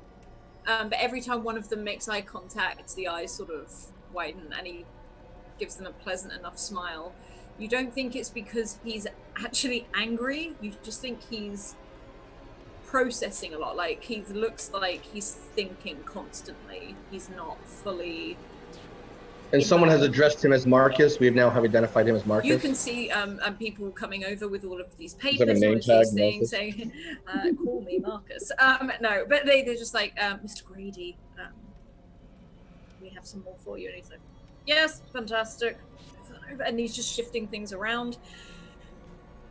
Are you just standing in the doorway, or because you see you if you were standing? Thing. So as soon as I walk in, I'm just going to start walking around looking at things like, I'm going to confidently. I'm ignoring Dabo. I'm going to confidently stroll through and do my best to give the impression that I belong there and I know exactly what I'm doing. Maybe I'm late for a meeting, walking quickly toward Marcus. And I want to look completely like I don't belong there, and he knows I want his attention at some point. Yeah. You do notice quite a few people, like as you're walking past some other people's desks who are having interaction with clients, you're picking their stuff up. And you see one of them just like reach it, put it back down, or as he tries to grab it, I'll do this one time. I'm like, don't grab, and then I'll hand it nicely to them. Yes, we're playing the age-old game: subtle cop, conspicuous cop. And some of these people look at you very oddly, 2 for 1, as they watch you go, as you're picking things up. More of confusion. There's no anger there. They're like, is he an inspector? Like, is it that? Wait. I was picking up products on the shelf, not like people's paperwork on their desk. Just No. There's products. There's not really a product to ship. There's things on desks like pens. This is a civilized office. Oh yeah. Then I will pick a pen up and click it once or twice. Put it down. And Blue, are you just striding towards Marcus? Yes. Very confidently. I'm not really looking around unless there's somebody that I recognize. And I'm trying to make eye contact with him. His eyes almost immediately. He's looking at paper, but his eyes dart up to you and lock with yours almost immediately. And he stands. You can see he's in a long, smart jacket. It definitely looks like it's well made. This looks like a much finer item. He puts his hands behind his back and smiles and walks around the other side of his desk and looks to you and gives you a nod. Feeling a tiny bit self-conscious now that I notice he's really well dressed, I'm just gonna do my best to kind of straighten up my slightly shabby garments. I'm gonna kind of like wipe the yesterday's makeup a little bit, like just touch myself up a little. And yeah, I'll give him a little flirtatious wave and then walk up to his desk if nobody stops me.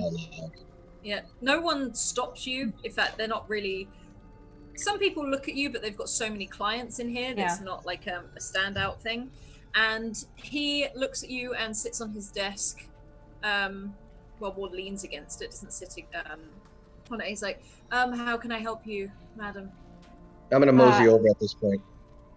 And he's like, oh, and sir. Blue, it's a pleasure to make your acquaintance. Mr. Grady, I presume? Yes, my, Marcus Grady, please feel free to call me Marcus. I had an uncle named Marcus. He was my favorite uncle. We're looking for some assistance with transportation and storage needs. I heard you might be in that line of business. He smiles and he's looking at Dabo, who keeps picking stuff up. Just a side glance, not annoyed, but again mildly curious as to what he's doing. But he looks back at you, Blue. It's a wonderful name. Yes, what sort of products are we looking at? And he sort of gestures to the chairs opposite his desk as he goes to sit round in his own chair. I'll take a seat and then shoot Dabo a angry glance, like, put down the pen. It's just a pen. I hand the pen to Blue. Picks up a jug of water. Whatever's in my hand at the time, I just hand it to Blue. Like, I put it down on the desk. My partner's a kinesthetic runner. I stand over the other chair. I don't sit down, and I just have my arms crossed up. Our product is of a very delicate and special nature. It's not very large, but it is fragile. It must be handled with great care. It's a standard of mine, yes. What is your product? It leans towards the arcane. Do you have any experience with such matters? I do. And what sort of arcane product are we talking? Are we talking physical? Are we talking charmed items? What are we talking? Yeah. And he sort of leans across, and you can see a very business face. Dabo sits down at this point. Dabo comes around and sits down. He sort of gives you a nod. What is it? I think all you really need to know is that, for all intents and purposes, it's a lot like a precious liquor stored in wine bottles. So we move dozens of crates a month, a week, really. So it's not a liquor. Well, I wouldn't say it mixes well in cocktails. No. I think our top concern is that it be kept out of the hands of the spirit wardens. Can you tell us if you've had any dealings with them? Well, better than that. Can you tell us how you avoid their attention so well? Yes. And he looks at both of you and stands. Please come into my private office. Let me know if I should make a sway roll at any point, by the way. Oh, I will. All right, well, I'll follow him into his office. I'm gonna whisper in Blue. I'm like, here's where they ambush us. We should have came in gun blazing.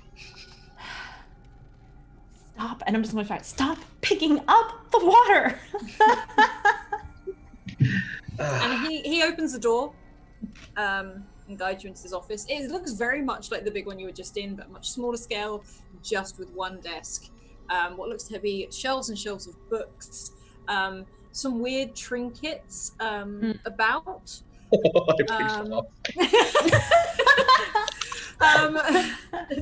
Damo, you definitely pick one up and you notice it's George's straight away.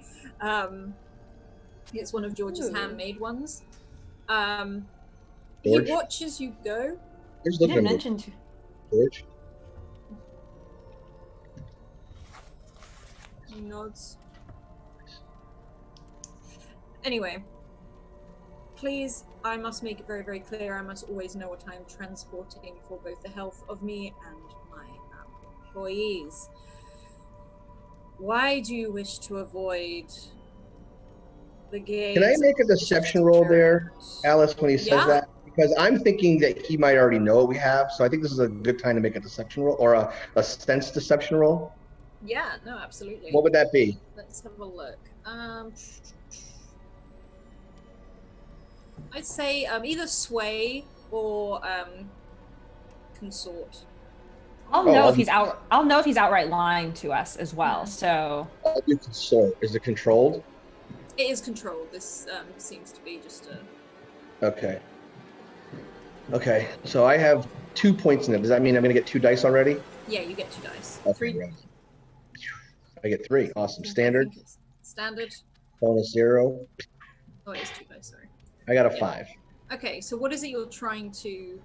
So when he says, I need to know what you guys want to transport, I need to know of like for the good of my health. At that point, if he already knew what we have, then at that point I think he's being deceptive, right? So I want to be able to be like, hey, let's cut the shit, you know what we're talking about. Or do I really believe that he's really just like, oh, what do you guys have? Like he's not someone who You get the feeling that he doesn't know who you are.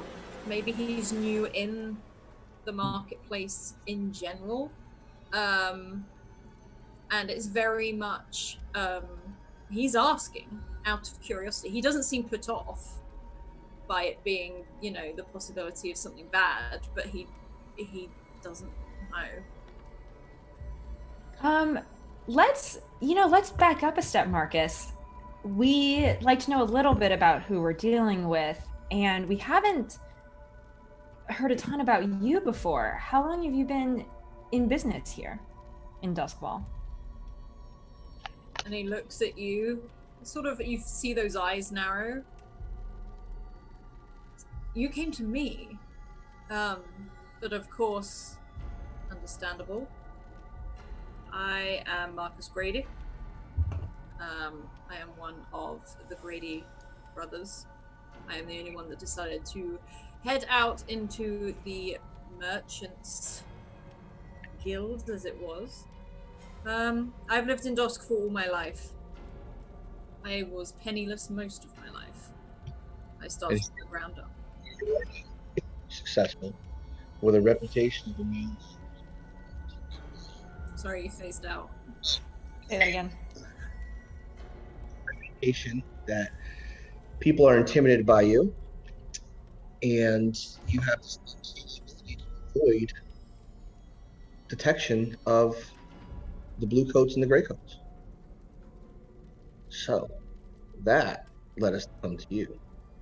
My question in the other room, which led us to here, was how do you avoid detection so well? How do you avoid their attention so well? Well, the spirit wardens, is that what you're asking? Well, I pay half of them.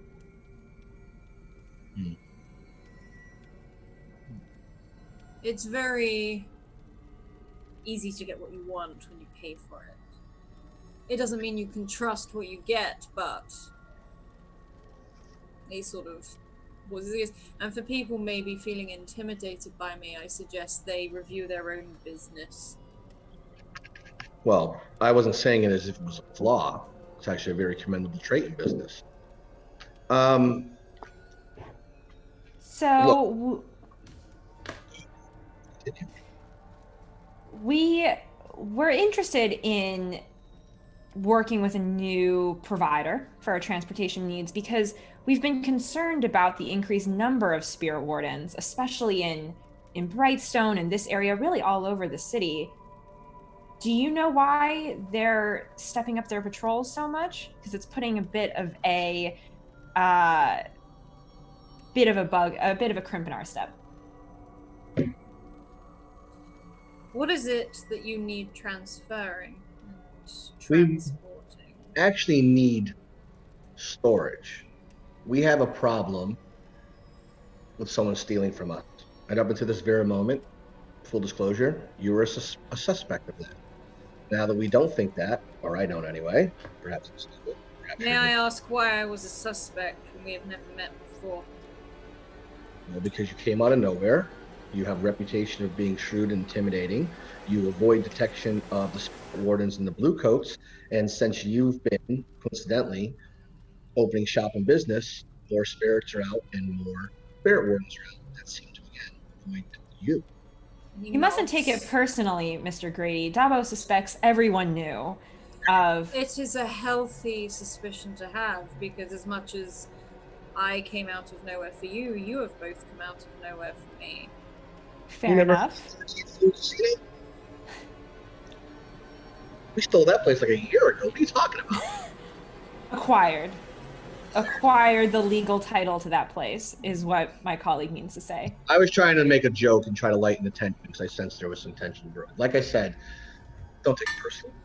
You probably have suspicions from everybody you meet at first. I'm sure you don't just open your arms wide. I do not. Now that I do believe that you were involved in our missing merchandise, we obviously have an infiltration problem and need to store our product elsewhere. So you're looking for storage? Yes. And obviously transportation related to that. And he nods. And you see him think for a moment. He sort of rests his hand on his chin and runs his hands through his hair. I can get you storage. Quick aside, as someone who's also born and raised in Doskvol, have I ever heard of the Grady brothers?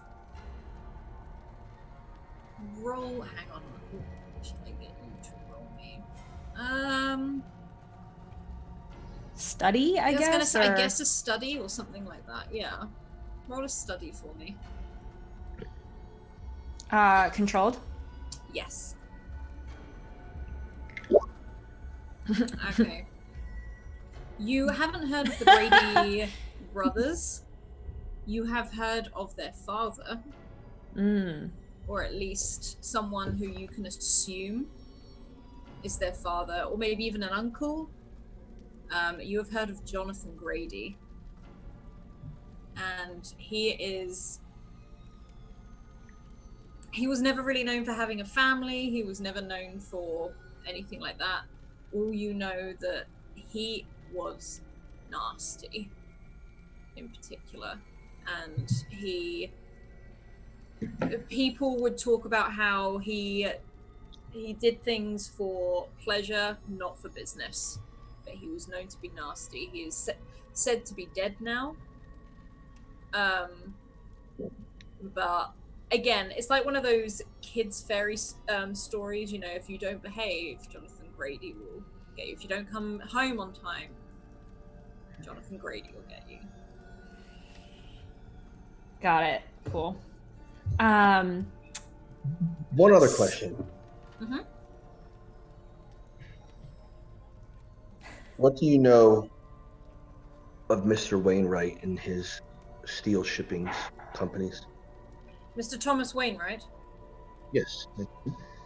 He is one of the largest manufacturers of the ships for the Leviathan hunters. Am I correct in believing? Do you understand that he also has a theft problem internally? Were you aware of this? No, I was not. That is interesting because you see him check. I'm gonna give Dabo like a kick under the table. I'm gonna check to see, and I'm gonna be like, "Why are you kicking me?" legitimate question. Can I do a consort consort again to see absolutely. if he was, when he said he didn't know?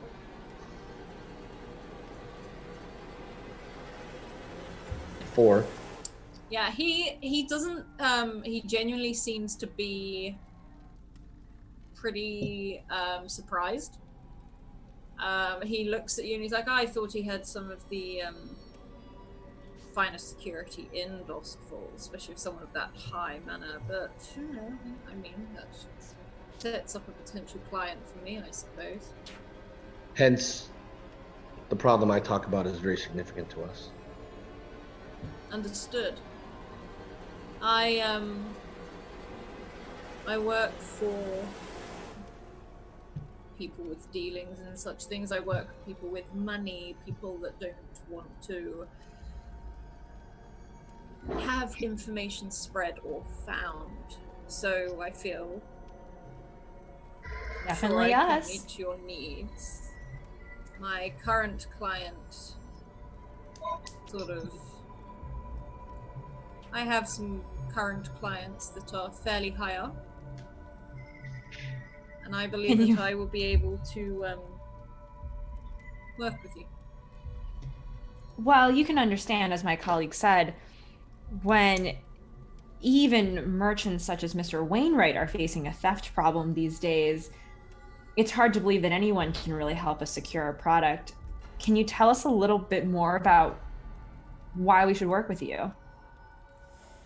Well, you don't What are have to. What are You your don't believe security me. What are your security procedures like? I have people. I guess what she's asking is if somebody stole our product from you, do you stand behind restitution back to us for the loss of the product? Ooh, yeah. Do you have insurance? We have an insurance policy if we stole our stuff from you. Because you understand how very bad if we gave it to you and then a day later our stuff disappeared. Understand that monetary compensation is a thing. I have also never ever been stolen from. Neither has Miss Flakes, and neither has the 13th floor casino. No. But you have now. Hence why I said if somehow our product got into your hands and it disappeared, what assurances do we get from you that we get restitution for storing our product with you in good faith? Do you stand behind any loss? Any sort of, I lose a client. Well, that will be small consolation to us when our product is all gone. You understand? I understand fully. What I'm saying is, when things are beyond my control, if people like Thomas Wainwright can't keep things safe, then what hope is there for most of the people in Doskvol? Where would our product be stored?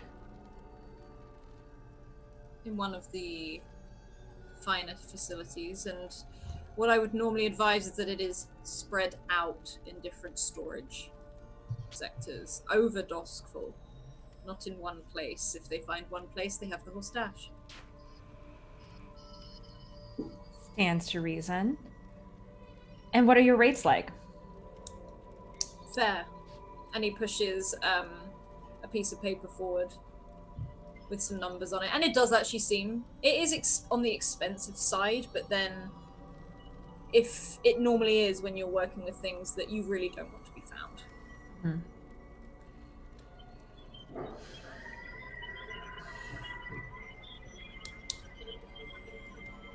We'll discuss this with our other colleagues. Full disclosure, I'm not comfortable leaving my product with somebody that can't assure me restitution if it's lost. Yeah. If someone's confident in their security abilities, and I'm not trying to insult you, but now to give my product to a stranger or someone we have a business relationship with and our product disappears and your only flaw or downside to that is hitting your reputation and a loss of a client, that does little to nothing for us. And the days of me digging holes are over. So And he I'll smiles. discuss it.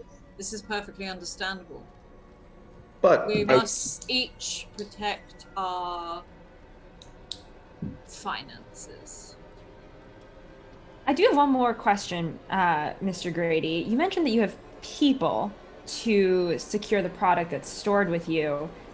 do you have any protections of a more supernatural nature? Because I think that's the kind of problem we're dealing with here. And he looks at you for a long moment, and you notice him look you up and down. I do. And you're confident in those protections? I am. I am very specific. I have very few of them. I have a small team, those I trust. The more people you have, the less people you can trust, you see. You need to know individuals inside and out.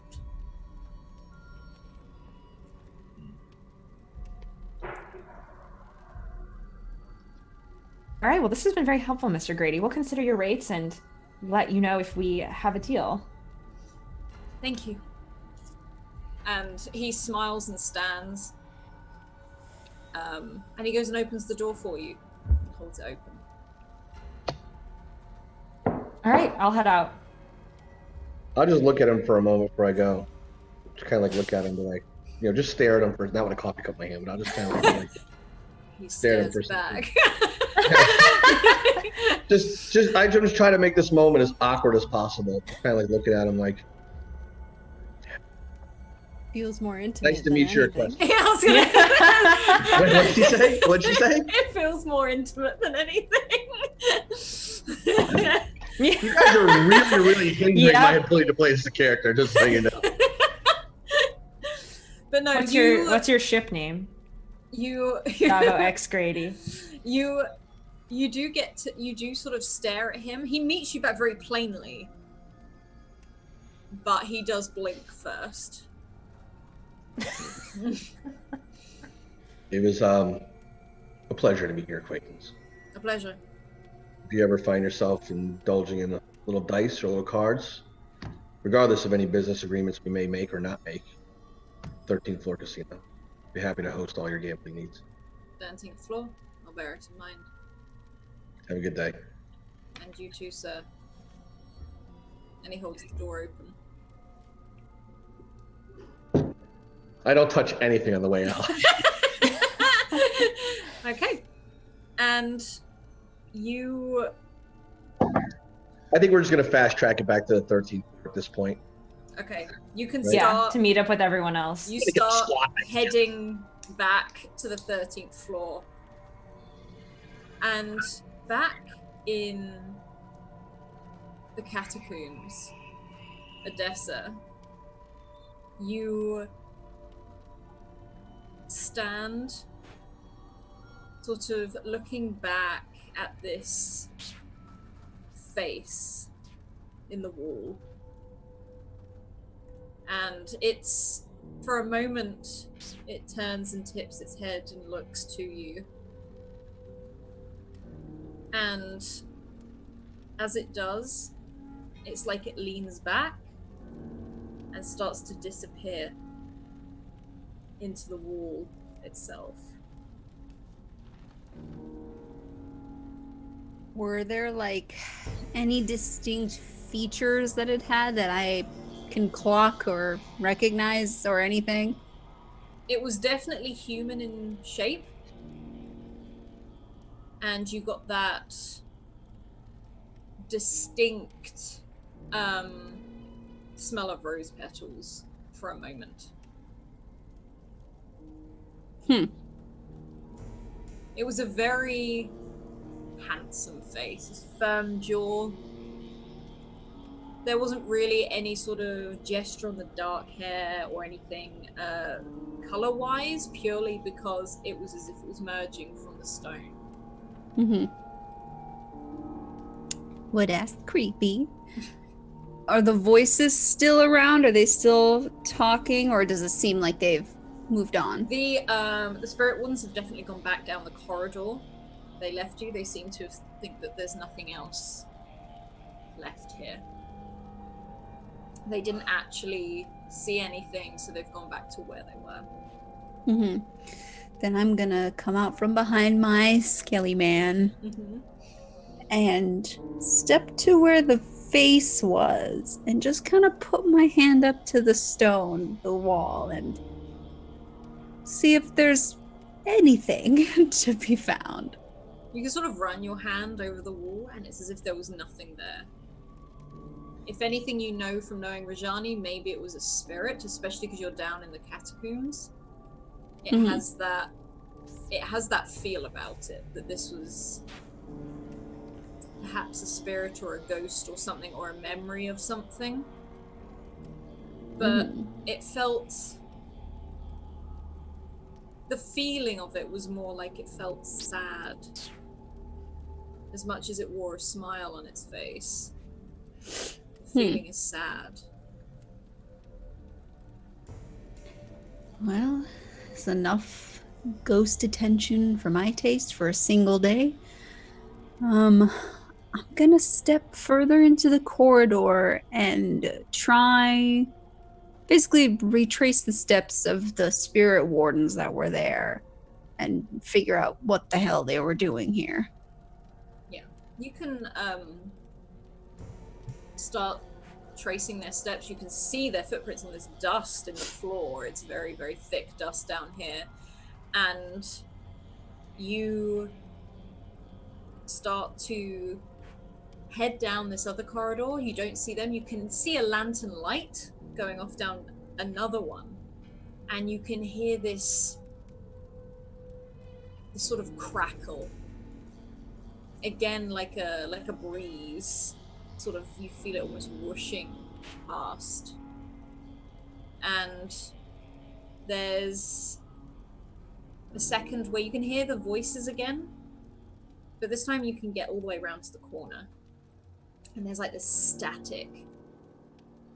And there stood in this, almost like a bit more of a cavern, like it's opened up, and there are skulls lining the ceilings, the walls, all the way around. Some huge, almost like sarcophagi, which you know are normally family ones, more than anything else. And you can see these spirit wardens walking around the walls, holding their hands out. Again, you may have seen Rajani do this before, because they seem to be trying to sense something around them. And the much larger one is like, just reach out, okay? Just see if you can find the well. There's one down here somewhere. They're popping up all over the places. So you remember what happened to the last one? As they start to move around the walls.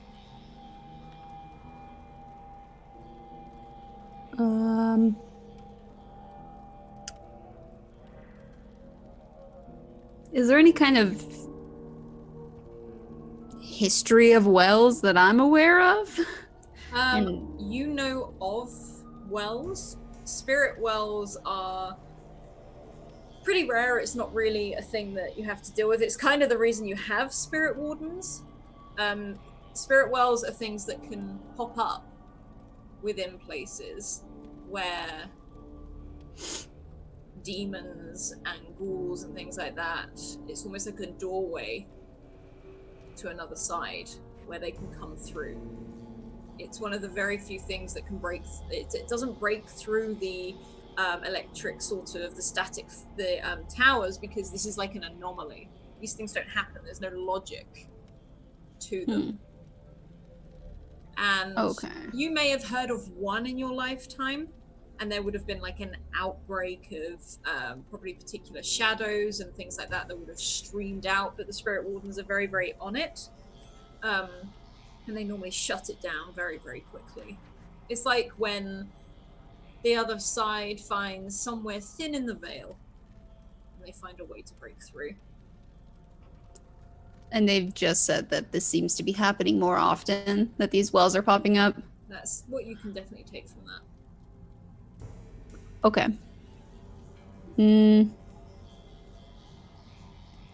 I don't know if we trust these spirit wardens enough for me to want to approach them. I don't think I want to, so I think I'm actually just gonna leave and start getting back towards the casino. Okay. I will say you could start heading back towards the casino. And could you make another attune roll for me, please? And it's standard. It's not risky. Okay.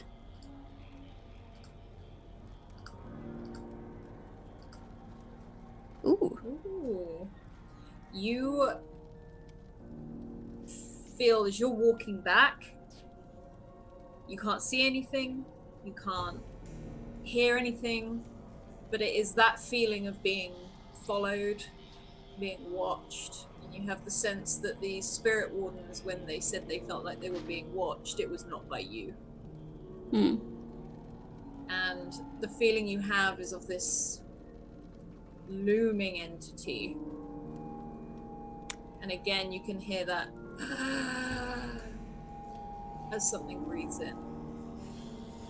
No, I don't want that. Just gonna calmly speak out and not try to have my voice carry over to the spirit wardens, but like just before going back into this casino, I'm gonna, I guess, consort. I don't know if that's the one where you're talking to ghosts, but I don't intend to bring any harm to anything here. I'm just protecting my home and house. I understand you want to do the same, but you will not be welcome if you continue to follow me. And you realize that breeze is actually a breath. And at this point, Spurs and Rajani, you can definitely pull up to the 13th floor. And this bat, almost like as the door opens, crashes through it and starts sort of, you could see Thomas go, "Gee," and pull out his pistol, and then realizing it's the bat, just drops it at the bar as it sort of scurries along the floor, puts this huge muzzle to the ground, and starts sniffing around the floor, sort of hisses at this, what you can see what's left of almost this huge remnant of this creature that is now so thin on the ground, like it's just dispersing into the air. And this bat sort of scatters across the floor and starts like attacking the door the other side, which leads into the back room. And Thomas looks at both Spurs and Rajani like, she's in the cellar, the catacomb, Thank you. What did you do? And I gesture to the corpse. I suppose I did do that. Shot it. Good job, I guess. It came from inside. It didn't knock. Okay, and you let her go down there alone? I didn't let her do anything. Okay, let's go check on Odessa. You're not good for much, are you, Wainwright? And he just gives you a shake of the head and turns. He's like hard done by. He's like, I'm here to protect your stock, and then offers a bit of a smile. Yeah. It's a really awkward smile. You don't feel like it's an aggressive smile. It's almost like he's actually trying. Yeah. Well, I don't. He's trying not to look like a creep, but it's not working. Yeah. Spurs pushes his way back down into the 13th floor and calls over his shoulder. It looks like it hurts. Don't do it for too long. You'll get stuck like that. And again waves his hand, and it drops again. It's no longer a smile. It just sort of drops. It's like, those things, as you see the final bits disappear into the air, this big burn mark on the floor, these huge footprints, you smell that sulfur. He's like, I mean, I advised her not to go down on her own, but if there's more of those. You advised her not to go down on her own, but you didn't think to go with her. When Odessa wants to do something, she will do it. She wants to do it on her own. Who am I to stop a strong, independent woman? Preach. And there's that awkward smile again. I just turn and walk away and walk in, not saying anything. And if Spurs is still looking, he'll see the smile drop again and he starts pouring himself another drink. Yep, I'll head down into the catacombs, assuming that Spurs is coming with me to look for Odessa. Going straight ahead. Yeah. Yeah, this bat is like scratching at the door. You can see huge claw marks as it's trying to get in. As soon as you open the door, it scuttles down. And as you do, you can see where the trapdoor is open. And this bat starts to scurry down very, very quickly. Yeah, I'll Nose follow twitching. him. Dabo and Blue, you're heading back towards the 13th floor.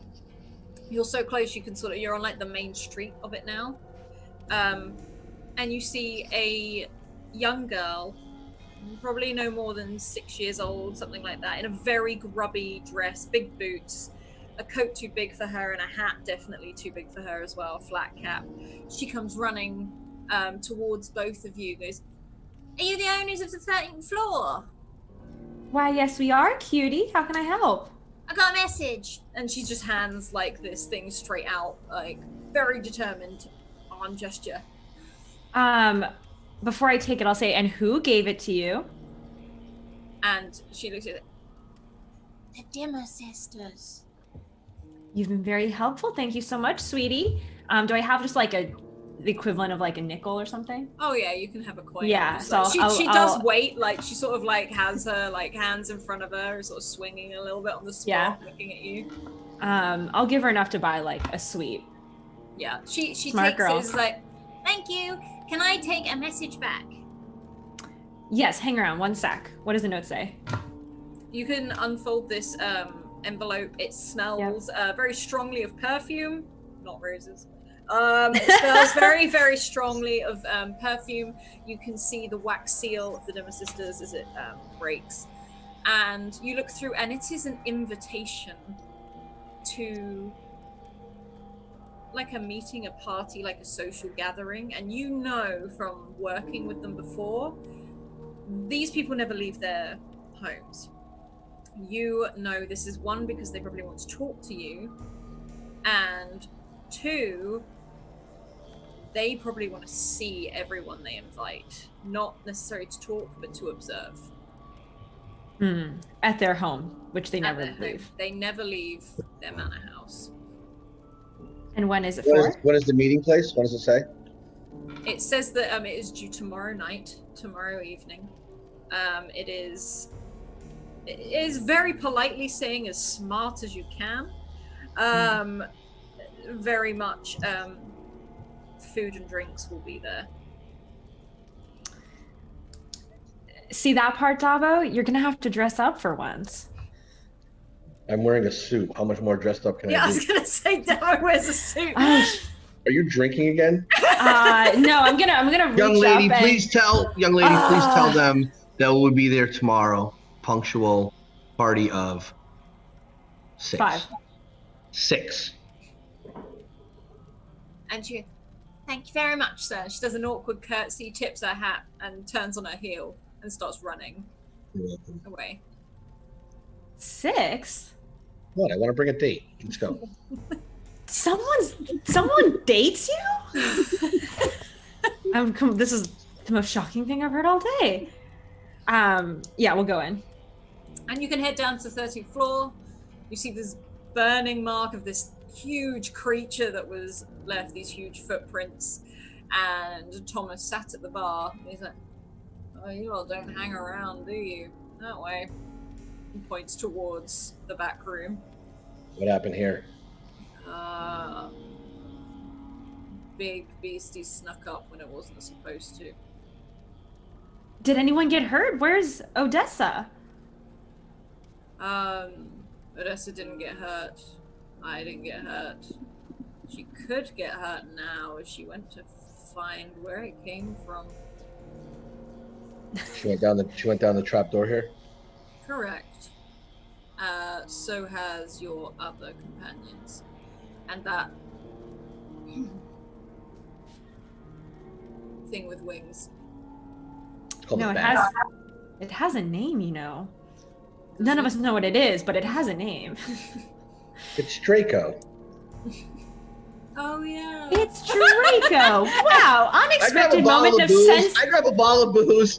I pour 3 shots as if I'm going to share them, and I go, and I head down the cellar. And he takes that, as you're putting the bottle behind the bar, he sort of takes it back up again. He's like, good luck, I'm watching the stash. That's on your tab if you've been here drinking all day. I know. And Good. he literally has no limit on money, so you know that he doesn't. He pays every single day, like at the end. Yeah. As we pass, I'm just gonna like tap on the bar and be like, keep drinking. And he nods, raises an empty glass. I put my hand forward to let Blue go down first. After you. All right. And I'll head down the stairs. Okay. Spurs and Rajani, as you're walking down the catacombs, you can see a light. You can hear Odessa sort of talking. Not sure who or what to, but you can definitely hear her talking. I will sort of approach quietly and keep an eye out for her. What about Spurs? How is Spurs doing? He's coming up ahead. I think this is their hideout, and he is the enforcer for the hideout, and so he is not being subtle. Yeah, we're tired of all the sneaking. He is like steadily plodding forward, the spurs on his boots jangling as he brushes his coat backwards, and has a hand on the hilt of something that we can't quite see. Rajani just kind of walking straight ahead. sighs when she sees this and straightens up, kind of realizing there's no point in trying to be subtle now, and follows after him and has her hand on her spirit mask ready to put it on if she needs to. Maybe when we have party split, Dabo and Spurs will go together from now on. I was gonna say, I feel you, girl. We need you guys around to keep us in line, but once in a while we step out of line. When we're on a job, I'll be stealthy. Yeah. Careful! In my own house, I'll walk around. Every male needs a female babysitter in the side of this party. And you start to walk around the corner, and Odessa, you can hear that scurry, that click that you know, as this this bat of yours, Draco, comes scurrying around the corner, almost up on the ceiling along the side. And he looks at you, and there's a moment of those eyes flash where he looks very happy. And then his head sort of rears up and starts clicking at whatever's behind you. And he hisses as he lets out this almost like a poisonous spittle as it sort of comes out, and he bares his teeth and he scurries closer and closer to you and sort of locks himself on your front so that his head is behind you, sort of looking past at this creature. And Rajani and Spurs, you hear this hissing. Mm-hmm. I mean, out of character I know, but in character, do I sense anything that would be causing it? You roll an attune for me, just for a second, see what level you'll find. Is that controlled or risky? It is risky. Okay. Hey, Okay. 5. You sense emptiness Okay. and sadness, like a darkness. It's more like you sense the emotion that this thing is projecting rather than anything else. And as you round this corner, you sort of look at this huge dark entity that is hovering around Odessa that Draco can definitely see too as he's hissing back. Spurs, you don't see anything as you round the corner, but Rajani, you notice it notice you. And it takes a step back for a moment at seeing someone else who can see it, and you see its shoulders heave up and down as it's almost like it's taking a breath. And it doesn't. Sorry, no. You will hear what Odessa hears. You hear that as it has that very bizarre taking a breath. And it doesn't seem as though it's behaving in a threatening way towards Odessa at all. It doesn't look like it's attacking, but it is definitely following. And what you will know is that when you come into places like this, if there's some like sensitive people, these things can lock onto someone. And this thing has stopped, and it is half ducking to stay how like under the catacomb ceiling is big. Rajani will glance to Odessa and then back up at it. Do I know that Odessa has also sensed or seen this thing, I'm assuming? What's Odessa's expression right now? Am I like enveloped by Draco these right now? wings have sort of come around your these wings have come around your back. That you can feel his claws not digging into you, but pressure on the side as he is snarling and snapping and whatever is behind you, even though you can't see it. Odessa probably looks pretty calm, a little concerned, but mostly glad that Draco is around and like, I told you to go bring them, but this is good too. Hello, Rajani. Hello, Odessa. Are you hope okay? You can. I'm doing fine. Something seems to have, I don't know, taken an interest in me. Yeah, I can see that. And I am hoping to keep the situation calm. Yes. And I'm ready to leave this catacomb. Okay. I will... The spirit mask is just to protect me from spirits attacking, basically, isn't it? But it doesn't necessarily... enter you effectively. Okay, but it doesn't necessarily indicate that I'm a threat to them. It's just... No, the one thing I will say is that you're looking at this spirit, or whatever this is, and you feel an instability of this creature could either snap or leave. Okay. As in, you want to approach it with caution. Yeah. In that case, hang on, let me just have a quick read of the item. Okay, it says it affords some measure of protection against ghostly possession, and it also allows me to see supernatural energies in greater detail.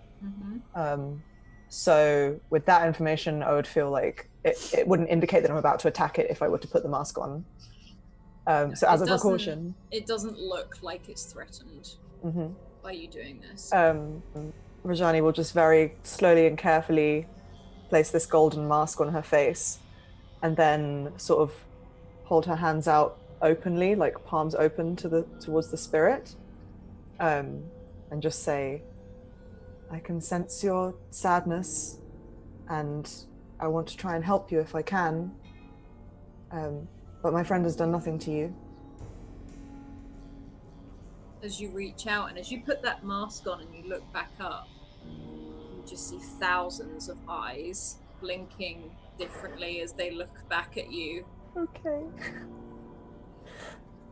And Spurs, you may see Rajani sort of take a moment and shudder.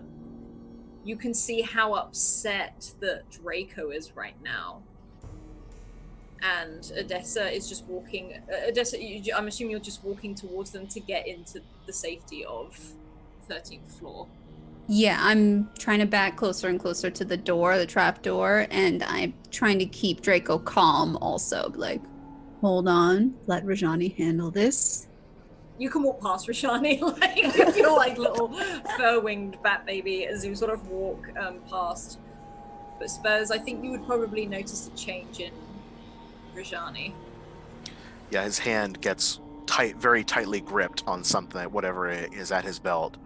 And as Odessa passes by, he like clearly takes a firm step forward to make a barrier, and like stands up as tall as he can, which is decently tall, and like pulls his back. He looks over at Rajani for a second, like as if to say,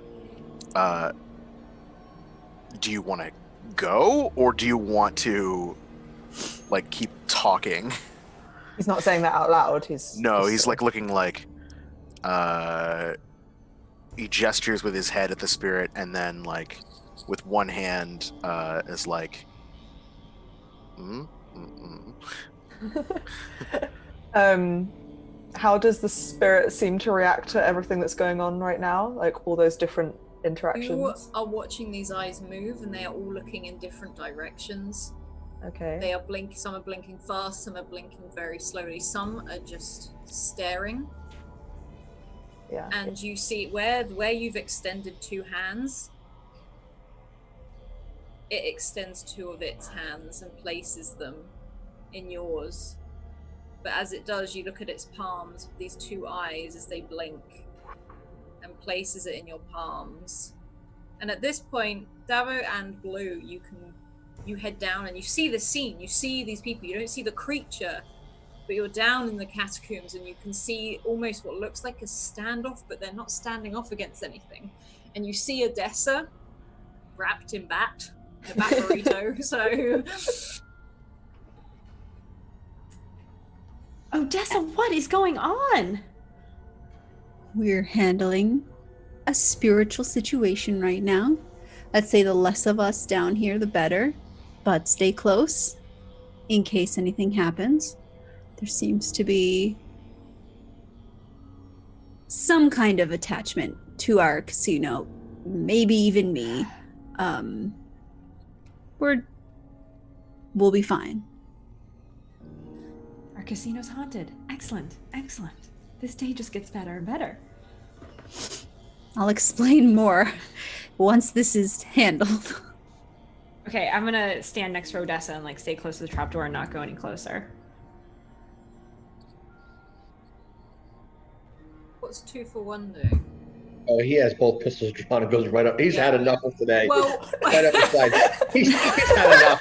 He just walks right up and stands like almost behind Spurs, like kind of leans casually against the wall, cross hand with his two pistols like on his hips, just staring at this person in the golden mask touching thin air, thinking to himself, I love my crew.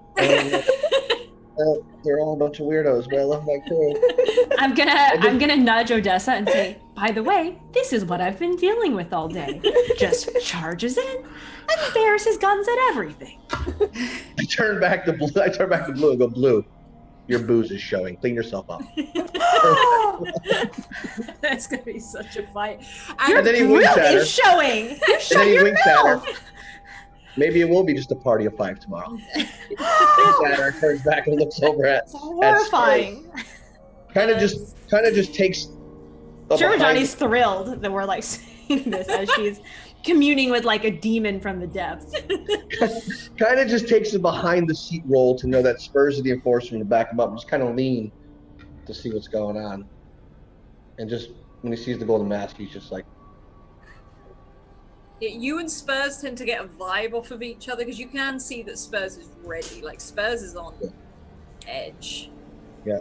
And Odessa, you've moved past. You're walking back towards the trapdoor. You can see Draco is starting to calm down. You're next to Blue now.